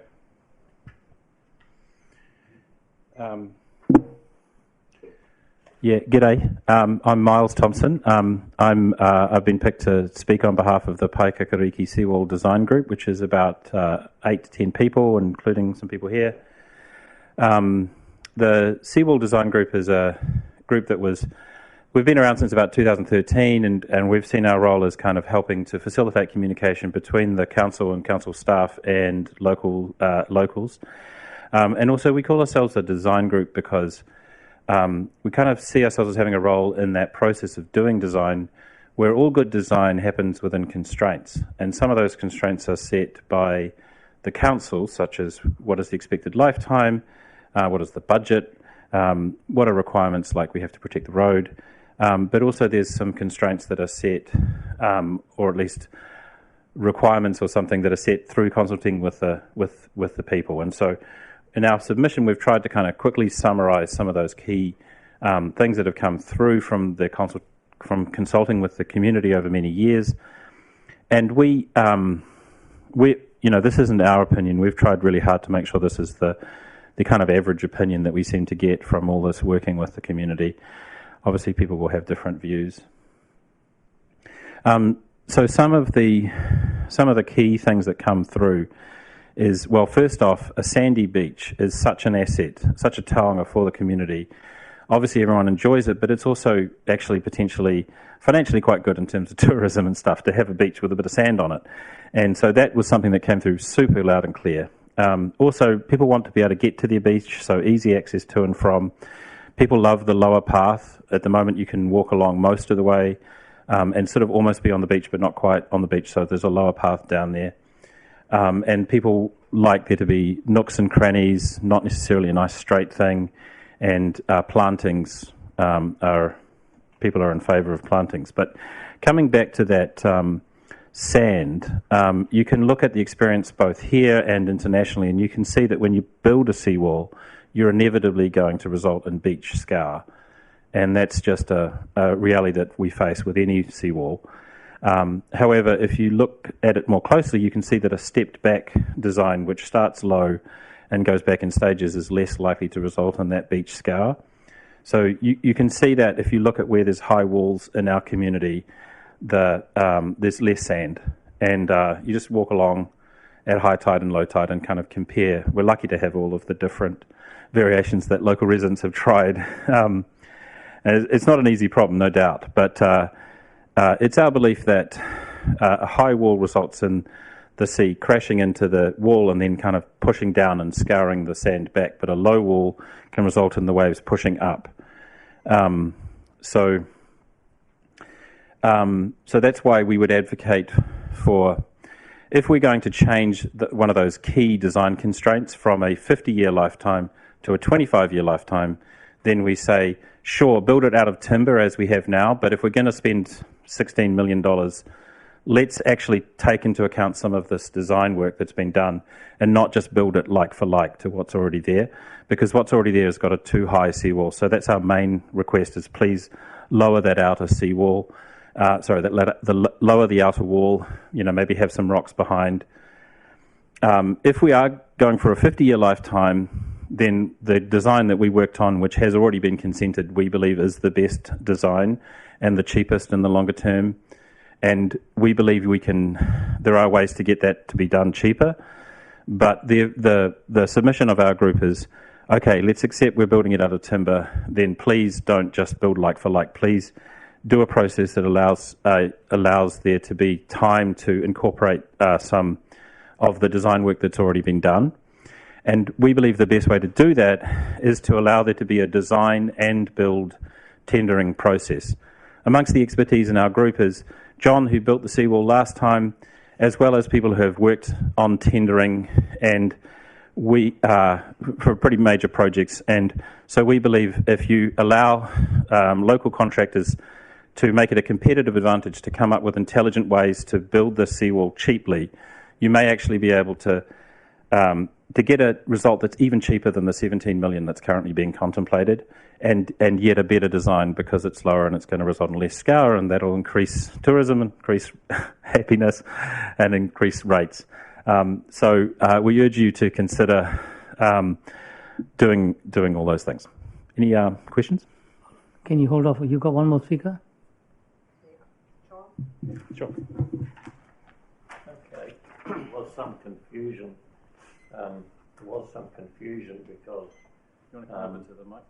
Miles told me that I dropped, but I wasn't speaking tonight.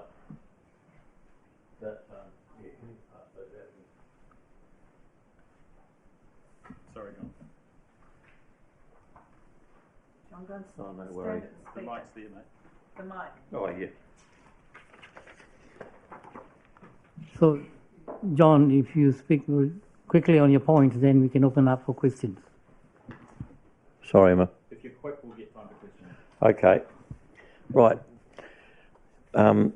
Okay, I've been doing the seawall for 46 years. And, 45 years. And during that time, we've been employed by the council many times to build the wall. And you will see in my submission, and I see that you've got it there, Holly, that we've got before and after. And the before and after photos that I've got were actually taken on Bride's Wall and others only 8 years ago. So you can see that a vertical timber wall depletes the sand off the beach. As a big wave weighing, say, 100 tonne comes in and buffs the wall, you get spray going up in the air as high as the top of your house, but at the same time you get turbulence that chews away at the foundation of the wall, and you've got a hard layer underneath that, and so what happens is the sand gets swept out from that, bounces off the wall, and if you're really lucky, it can come back. Now, the thing about it is that every time you get a major event and you get turbulence coming in, you get a new storm happening, you get the hard layer wearing down a little bit more each time.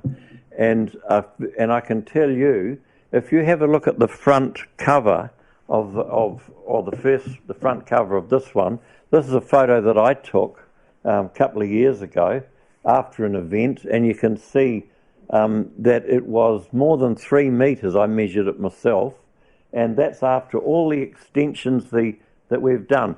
What happens after a storm event is it comes in, and the beach, if the sea has its complete way, the beach ends up at the top of the wall. Now, when of latter years, we have extended I've gone to the absolute maximum that we can build a wall to. We now go to 4.2 metre palings, which Bride's Wall, she's got a wall that we put in at 4.2 metre palings. And other walls have been built even just recently at only 3 metre palings, and they were nearly destroyed. You had nearly $150,000 worth of wall nearly taken out about last Christmas. So what I'm saying is that as you can see, when you build a vertical timber wall, you're going to get reflection off the wall, and you're going to get scouring, you're going to get the beach dropping, and it doesn't drop all of a sudden, it drops over years. And when it started, it was way higher than that. In fact, we built walls that were 900 high, and now you can't even reach the top of it. Now, I've been promoting a step wall for the last 8 years. I haven't been listened to, and I'm not grumpy about that. But what I'm saying is that it's worth it to save our parade, because if you put a vertical timber wall into the parade, it's going to end up a wharf.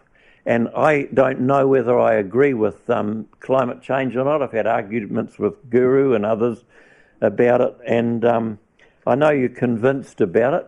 And as I said to you once before, Al Gore was telling us that climate change and the sea was going to rise at 95, and it didn't rise. And then someone else said it was going to be 2005. It didn't rise then. Didn't rise 2015. It's not going to be up there at 2025. So what I said was 2035. What do we want it to have? Now, if it rises, and I'm not saying it's not, John, can I just stop you there and say it might be a good idea now for me to open it up for questions? Yeah, John, you'll get a chance to speak to your own one as well, of course. Okay. Right, question time. Yeah. No questions? Sorry, mate, I know you were just getting going. I was only just getting started. Councillor, no, we got one. Councillor Prabanov. Councillor Prabanov. Thank you, Mr. Mayor. I was going to do a little bit of research first, but thank you for this here. So these seawalls, are these examples of work that you've carried out, or are they just examples of... The front cover is one that we did. The council employed us to do the whole of the Paikakariki wall from south to north, and we also did a lot of the in the early days of the Ramati Wall, and since then the beach has dropped. Now in Paikokariki, we have a very tenuous hold on the coastline there. We don't have very much sand. And I'm not complaining about walls. I know that there's someone wants a wall up in North Beach. Well, you've got the best headland you could want. And others I know, friends of mine, have actually been in planting, and they've extended the beach outward by many metres over the time that they've been working on it. And so I don't see that there's the same erosion problem that we have in Paikokariki, especially the south.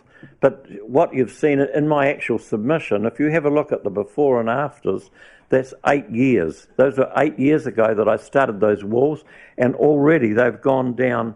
They've gone down permanently 1,500, 1.5 metres. Now you can't really even walk along the beach. You can't enjoy that. You can't put out your blanket and have a nice day in the sun, because at high tide you're probably going to get washed again. But the thing about it is, you've also got to have your jandals on. Yeah, I think Councillor Hanford. Sorry. Question. Yeah, kia ora. Thank you, Bride, John and Miles. And thank you for all of the hundreds of hours that you and the other members of the design group have put in. And I just want to make sure that I ask a question that hopefully provides you with a chance to state the importance of the design group continuing to work alongside council to ensure that those key elements from consultation are not lost. So how would you like engagement with council to be kind of in the stages of the seawall project moving forward to ensure those elements are not lost, because that's very important for the hours. It's a really good engagement with council, but I don't know, it seems to have changed. That's my opinion, but we have really good negotiation going on there, and I'm not just talking about council. I'm talking about the consultants and the community. The community has been amazing. They have come along and said what they want, what they think, and for me, I think we just need to go back to where we were about 18 months, a year ago. Can I say on that, I do feel that the process of consulting was amazing, and a large part of that was because some of our group are people who are really good at doing consulting, right? And so your dad, for example, he goes to other councils and helps them with their consulting. So that was why it was so great to have him representing our community and working with the council, and the staff have been great and the process was great, right up until we came up with this design, we went through the process, we agreed it was a 50-year lifetime, which is what we were told, and then we were also told this will definitely happen in the next long-term plan, absolutely swear to goodness it definitely will, and then it's like rug gets pulled out from under us. That's okay. We're not upset. What we're doing is we're saying, let's just work within the new constraints. We're super practical. We understand that budgets are important, but we're just saying, yes, we're happy to be a part of that process. Okay. Holly. I just want to say thank you. I think that as your community board chair, that we are very lucky to have expertise in the village and a willingness to share that expertise.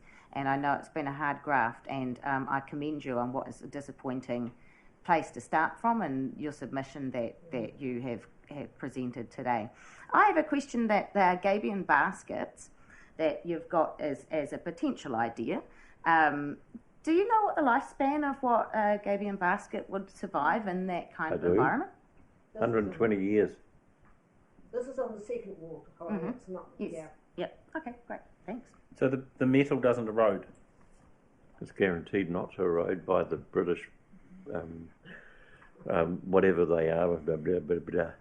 Great. Cool. Thanks. Councillor Coates. So look, thank you so much for coming along and helping us get a better understanding of the situation there. And it's not that we weren't aware of the previous work, or those that are around the table that has been done and mentioned tonight as well. What has, I guess, occurred for me with you coming along is me actually seeing the website, which I'd never had the opportunity. I've been having a look at it while I've been listening to you talking. And on the website, it refers to detailed executive summary and cost estimate complete with preliminary basic designs to be aired at the long-term plan hearings. And this is from Auscon? Sorry, I just want to clarify a couple of things. So John's got a website. He's also got his own submission. And, we feel a requirement, and that's seawalls.co.nz, which is obviously John. Yep. We generally agree on most things, not everything. I was trying to present the community view on behalf of the Seawall Design Committee. We have a website, but nobody cares. Really it's our submission. Now, look, that's been really helpful and it's clarified it, because I certainly have heard your views around retaining the values and the principles in terms of the work did. The bit that was just kind of hanging in my head was around... I will say that the Auscon thing is really exciting, and it's the position of the Seawall Design Group that we want to encourage the council to look into possible cheaper ways to do this within the constraints. And we don't think it's our job to do that. That's up to you, but we're just saying give them a chance. Auscon would be one to clarify that, because I've looked at the speaking lists and I haven't read my submissions for tomorrow. That's my job, 6 a.m. tomorrow morning, like it was this morning for these ones. But I can't see so far. Are we actually going to see that detailed proposal from Auscon in these? Yes, I'd love to. I've got it all. I actually nearly was late tonight because I was frantically rushing to get it on the website so that you'd see it. That's cool. Just getting an understanding of that. Thank you very much. Right. No other questions. So thank you very much for coming and giving your submission. I'm on at 2:15 tomorrow, and I'm looking forward to it. Thank you very much.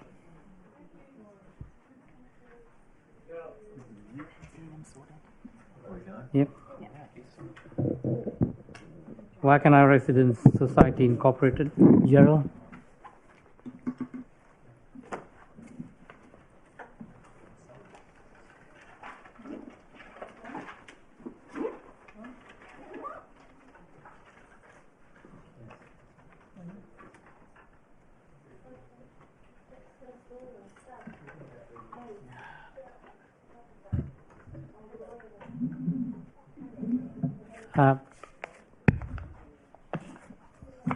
Gerald, thank you. Kia ora, Chair and councillors. Thank you for the opportunity to speak to you tonight. My name's Gerald Rose, and I'm representing the Waikanae Beach Residents Society. Hopefully you've got our submission, but I'll just go through a few points. So in terms of the council's key decisions, the big ones that you put forward in terms of the bigger role in housing, we believe that this is clearly a central government role. We don't want to see a role for councils, district councils. In terms of the Paikakariki seawall, the other parties have just left, so I can actually say what I thought. Now, we believe there needs to be a deeper analysis of all the options. We know that the government's putting in place its national adaptation plan, and it's going to put forward some really quite different proposals about what might be done, and also about the financing. So there needs to be a broader consideration of coastal erosion up the whole coast, and we'll be keen to see when we're able to apply for a seawall at Waikanae Beach North, when that happens up there, when we get 2 metre reductions in the sand dunes due to storm surges.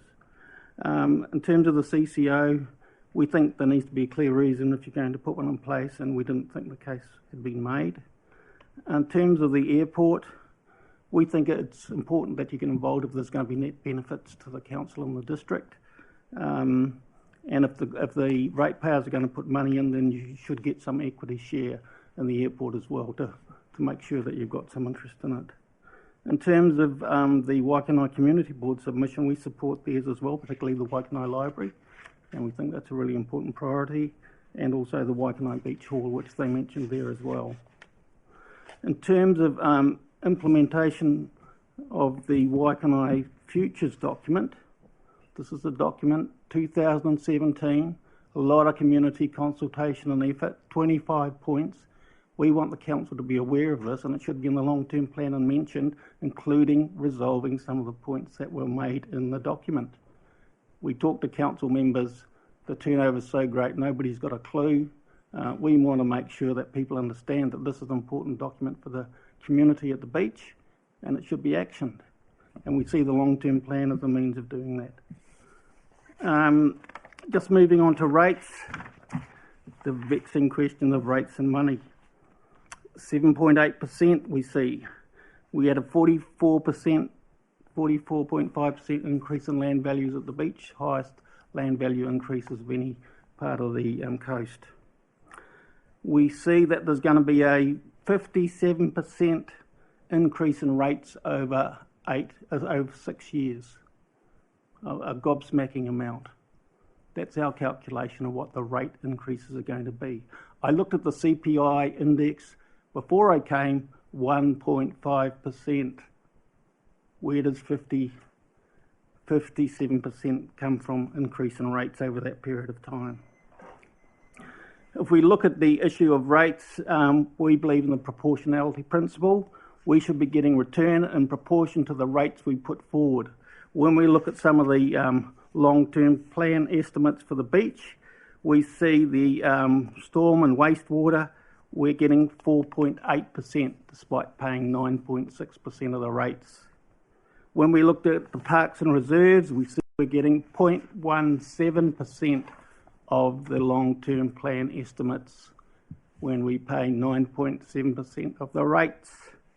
When we look at the community facilities, including the Waikanae Beach Hall, we see we get 0.55% when we pay 9.7% of the rates. The proportionality principle needs to apply to the beach. We want to see more money spent there, particularly in terms of the community hall. We see you've allocated $250,000. We think that's great. That's just enough to do consultation, to get some plans sorted out for the new hall and looking at costings. Not quite enough to put a bulldozer through it, but we can remedy that later on. But what we didn't see was the $5 million 5 years out to build a new hall, and that's what we want to see at the beach. Proportionality principle applies. We want to see some servicing at the beach, and the community hall is our highest priority, as identified by the community board as well. We put some points down about roading, community consultation around roading, looking at schooling. It was good to hear about future issues around education on the coast here. We see that schooling at Waikanae Beach and Waikanae in general needs to be looked at, and in the future perhaps a secondary school as well. Emergency management, we see that the importance of actually the long-term plan including it. We were really concerned that the issuing of a emergency management booklet that is 10 years out of date. We got this 2 weeks ago. It's got the wrong roads.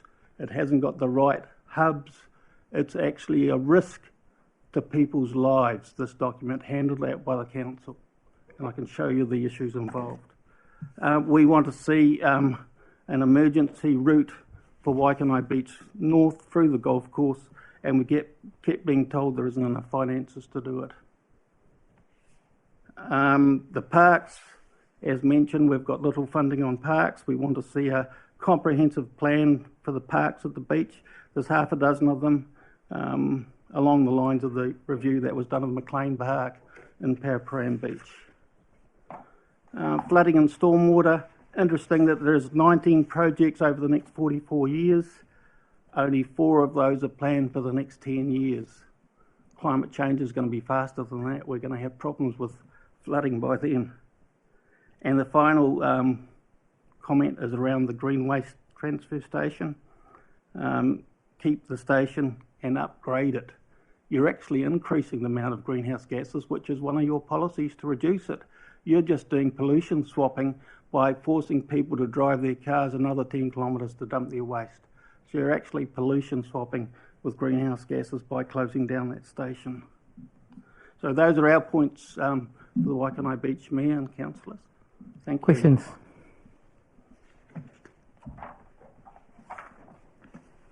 Councillor Ravanoff.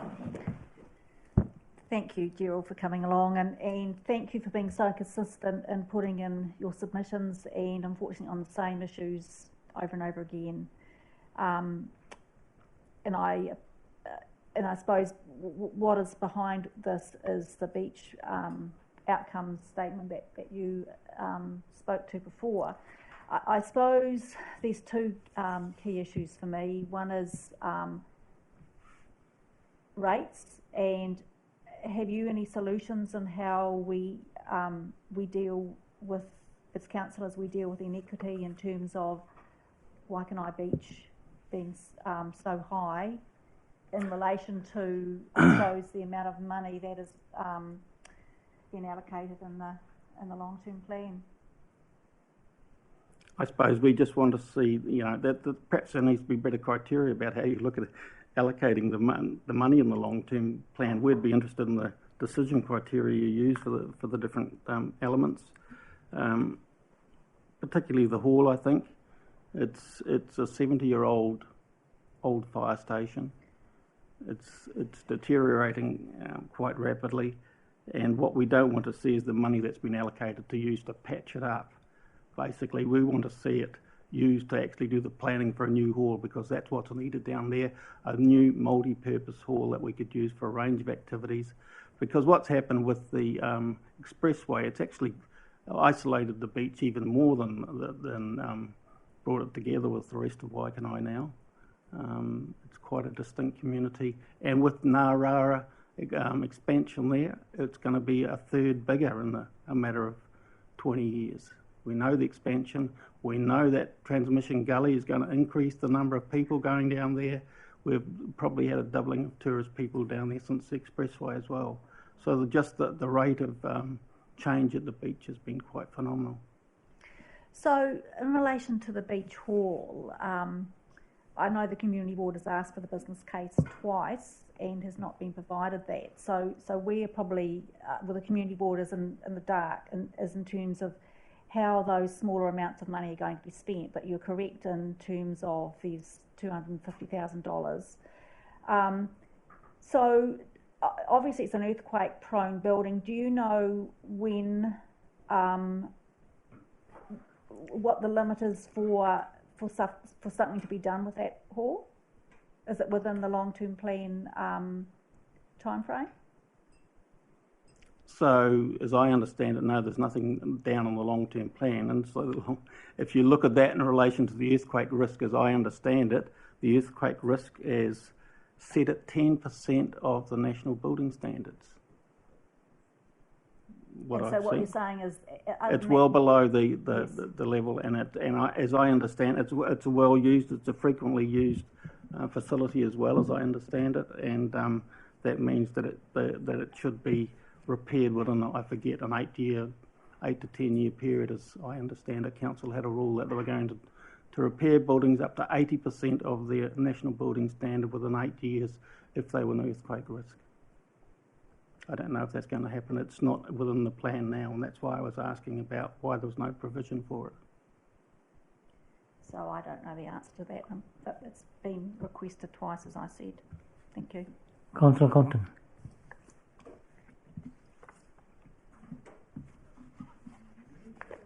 Oh, sorry.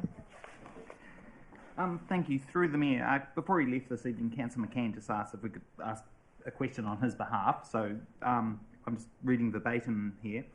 He writes, there's been quite a consistently high level of support for Council taking a larger role both in the submissions and the presentations to Council. This is in regards to housing. He asks, is there really a clear message that this is only a central government role, or is he wonders whether the resident society might be assuming that Council will become a housing provider as opposed to taking a much more active role in trying to ensure the housing continuum works, which I think talks slightly to that the second sentence of your submission on that point, where you talk about facilitated consents, availability of land and public services for social housing should be the sole Council role. So would you be more supportive of Council taking a more active role in housing if it was focused on that, making land available and public services? Yes, look, I'm happy with that. Housing. Yeah, no, that's where I can see that, and that's the role of councils basically quite clearly, if they can do that, making those facilities available, consents and whatever. And I guess specifically if we needed to help out with securing land that could go to a social housing provider or something like that. With that. No, that's right. Yeah, no trouble with that. Councillor Halborough. Thank you so much for coming along tonight. First of all, you started your submission by holding up the Community Futures document. I can even do it again. I wonder if you're aware that that is specifically referred to in the decision on Variation 2 of the Special Character Area for Waikanae Beach, because it was useful in those hearings. So, fantastic document, and certainly taken seriously by this council. So, thanks for bringing it to our attention through this process as well, because I think that's really important. I just wanted to ask about the hall, and this might be a bit of an out-of-the-box kind of idea to bring to the table in this context, but I was just thinking how St. Peter's Hall, which used to be like Waikanae Beach Hall, one wall was completely rotting. It was completely kind of dingy with the library in the back and bad electrics. Everything was wrong with it. And once it was out of council hands and in the hands of a trust that could take ownership of it and raise funds from outside council to develop that hall, because council already runs another hall in Paikakariki. It's only, 10 years later, and it's a state-of-the-art community facility. And sure, it takes a lot of work by the community, but I think the outcome is better, the ownership is better, and the usage is better. What would be your thoughts about something like that? Do you think there would be the appetite for something like that? It's interesting. This strikes me as a classic central government, local government. If we don't want to do it as central government, we pass it to local government and then they can take up the bill. And this is another example where basically you're saying local government's probably got responsibilities. You've got plenty of other halls which are paid for by rates and that, but you want to pass it down for the individuals in there. The best thing we could do is get council to pay for it, and we'll look after it after that. You pay the capital costs, and then we could set up a trust and look after it once it's built. Well, that would be another option. Yep. Yeah, for sure. Thank you for tonight. It's been great. There are no other questions, so Jared, thank you for taking the time and presenting your submission. Thanks for listening. Oops, I'm stuck a bit here. I think that brings us to an end. No, it doesn't. We're just taking the table with us. Oh, you're taking the table? Cheers, thanks. Okay.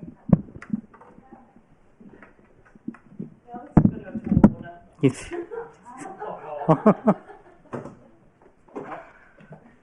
I know how excited you are to see one more today. So, Tim Cosley.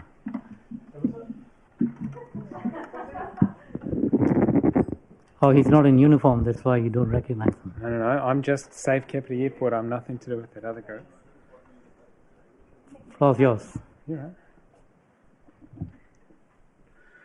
Hei, te rangatira o Kāpiti me tō kanihira a tātou kia whakarau ka mai nei, tēnā wā, tēnā koutou, tēnā tātou katoa.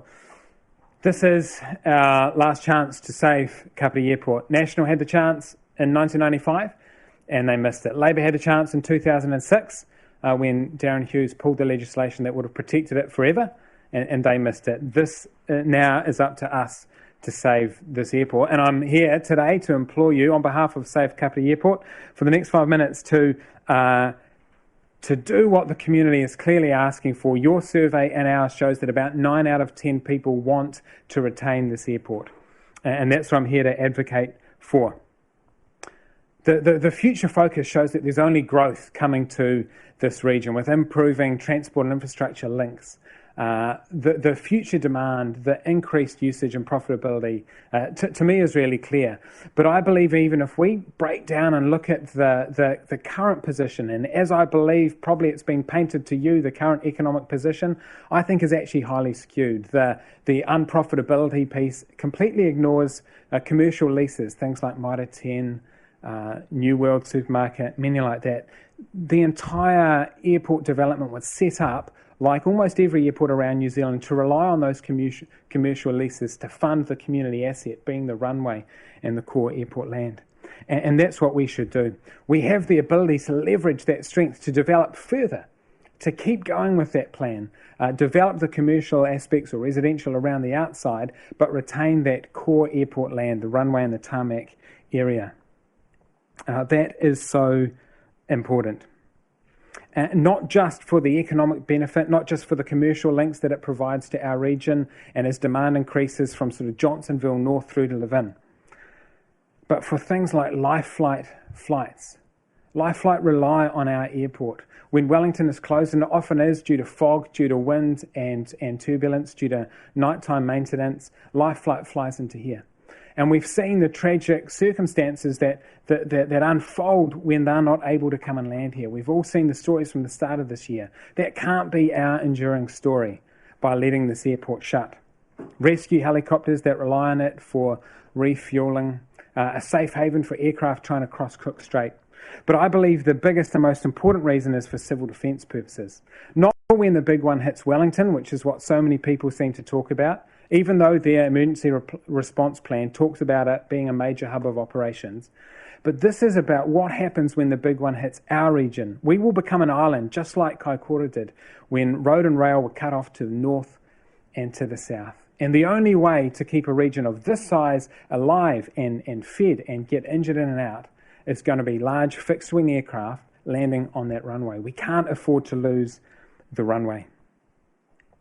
So why am I asking you to get involved and to act? Well, firstly, it appears that the owners are unwilling to. They've already said that they believe it will be unreasonable to give land back or offer it back to the original owners like the iwi if it was to no longer be an airport.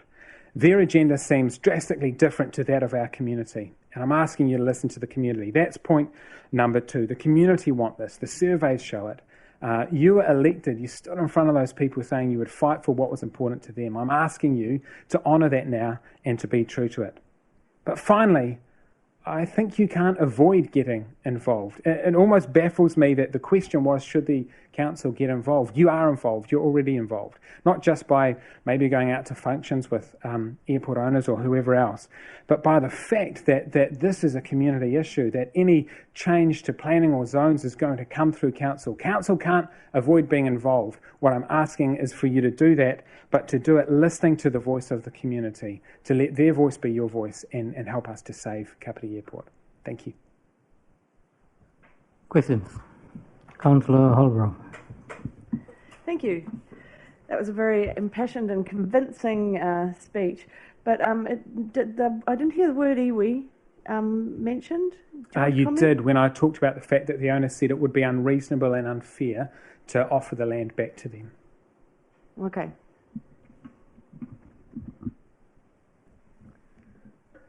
Councillor Hanford. Hi, kia ora, Tim. I just have a question, probably similar potentially to the line of questioning that Councillor Holbrook was going to head down. I'm just wondering if you yourself have had conversations directly with Puketapu Hapu and are kind of privy to those conversations they're having also with the Templeton Group. Like, what's your involvement in that picture and that piece? Yeah, sure. So the first people I ever spoke to was Tākiri Cosrell and George Jenkins. So yes is the short answer, and have been reaching out to them since. I'm aware of other conversations taking place. I went to a meeting at the airport that George was at. That was the last one I went to at the airport. So we're probably talking 4 to 6 weeks ago. The position of Safe Kāpiti Airport would be that we're agnostic to who owns it. The current owners could keep owning it.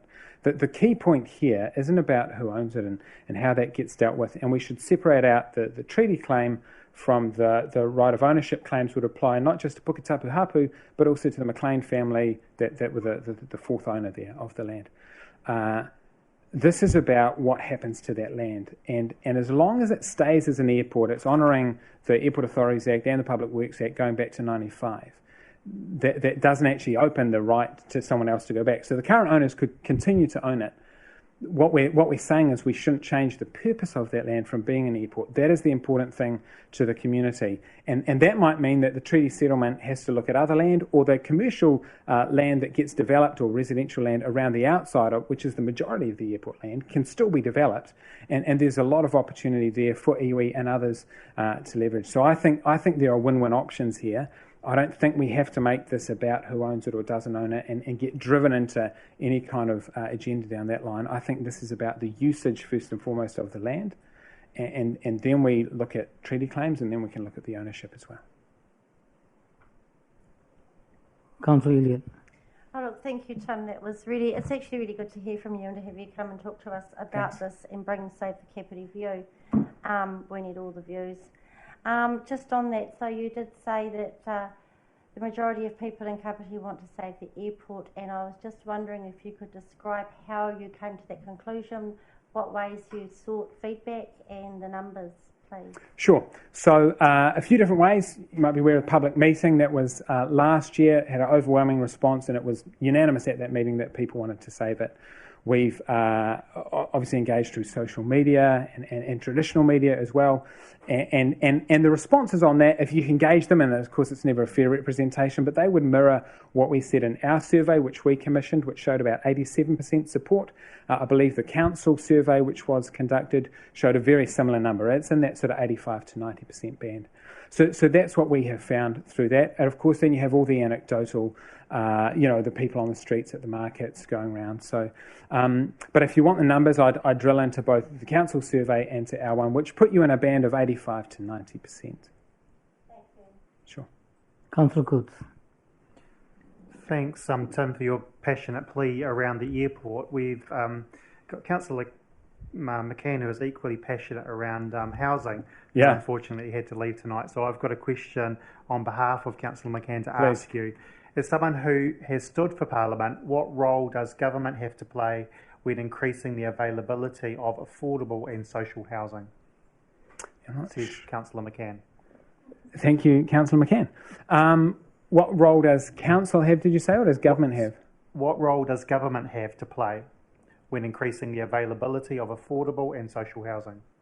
Well, look, I think any government would tell you that they have a role, certainly maybe not in building it, that hasn't gone so well, but certainly in facilitating it. I think opening up, there's various mechanisms, but I think that's probably slightly tangential. I think maybe what he's trying to hint at is, should we have that land available? Not that government can, because they don't currently own it, but I think the is that where he's going? Relating specifically to the airport, it's actually government's role and response. Well, I guess you'd want to ask the government that, but I don't stand here on behalf of the government. I stand here on behalf of Save Kāpiti Airport. But look, what I would say is, bizarre question. What I would say is we should be opening up land. There is land there that could be used for housing, and fundamentally there's also other land if we look to the north from here as well. But there's only one place that we can have an airport, and as that community grows, because you're right, we need more housing here. And the growth is and the need for that will only increase, but so will the need for key community assets like that airport. So I think we should develop around it. We should put more housing on that site. We should put compact and affordable housing there. But we should also put it in other places as well. But we should still protect just that core operational area. So that's the runway and the main tarmac area, so that you'd have that in an emergency. Cool. Thank you. On behalf of Councillor McCann. Councillor Compton. Oh, thank you. Thank you, through the Mayor. Kia ora, Tim. Thank you for coming along tonight. I've got a question in regards to your written submission, where you say that we need Council to take a firm stance that will oppose rezoning of core airport land. I guess my question is, are you familiar with the requirements of the Resource Management Act and the Local Government Act in terms of the fact that we just can't oppose it for opposition's sake? There's actually specific requirements under the RMA, so we've got to treat any private plan change if and when it happens on its merits, and if we don't do that, we run the risk of getting into litigation or ultimately, I guess, losing any control over any decision that's made. Yeah, sure, and I acknowledge that point. You know, you're right, but equally, I believe that you're all entitled to fight for your community and to fight for what they want, and to lay your cards on the table a little bit in terms of what you'd like to see, not to preempt the zone changes, but to say, look, I'm here to represent, whether it's your ward or district-wide councillor. I mean, we've had the mayor in the paper saying he'll be the first one to occupy the land. We've had other councillors come out with positions, and I think that's a good thing. I think that's the right thing. I think it would be horrible if our system didn't allow people to have a voice and to represent their community. Now, there's a correct legislative and legal process that we have to go through. I acknowledge that, but that doesn't mean that you lose your voice in that process. And I guess that's the point I'm trying to make, that council could be sending, and it might not be able to do it on the front page of the paper, but they could be sending really clear messages in terms of what they see the future of that being, the vision that they have, a vision that includes development and the core airport together, working in a sort of a win-win scenario. And I think they can be communicating that a little more than we've seen to date. Thank you. Councillor Holiday. Thank you through you, Mr. Mayor. Thank you very much for your impassioned comments here, Tim. Look, we've had a lot of people coming through here over the past 2 days, and we've read a lot of submissions. You refer to the surveys that you've done with regards to quite heavy support from our community with regards to wishing to retain the airport. Yet I'm seeing quite the opposite with regards to the submissions that are coming through here. There's actually a lot of people that don't want us to have anything to do with it, certainly from a financial perspective, but just generally as well. They don't believe it's our core business. I was wondering if you'd care to comment on that. Yeah, and look, it's one of the reasons I guess I'm going to stand up and turn up to something like this, because I think often people actually have a view, they really believe in a view, they feel strongly about it, but they don't maybe feel that this is accessible to them, or they haven't done something like this before. I haven't done something like this before. And equally, my personal experience has been that when you work with a group that are well-resourced and mobilised to get people out with a particular message, sometimes what might come through a forum like this, there might be a disparity between that and the wider feeling in the community. But I also think, I see a number of you at markets each week, and I think you're listening to people and talking to people, and I think you can weigh the two up and say, well, is what we're seeing here in one forum, does that match what we saw at the public meeting? Does that match what we see in the surveys? And Council's own survey, does that match what you're hearing? And I guess that's the challenge for you, is to weigh that up. This is quite...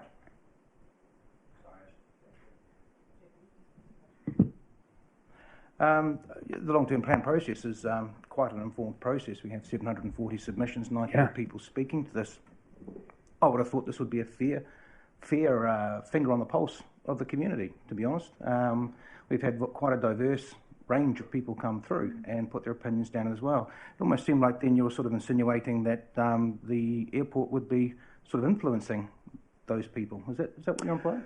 I think what I said was that there are probably different people respond differently to different mechanisms, and that's why I'm saying you should listen to the submissions here, and they'll give you one particular flavour.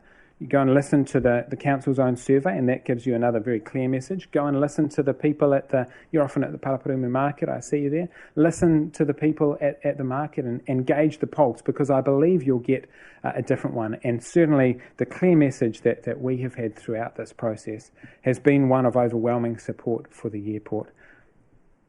Thank you very much. Sure.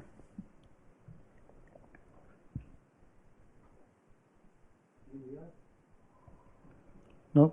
You get to go home. Thank you very much for letting us home. Thank you for taking the time and coming to us. Thank you for having me.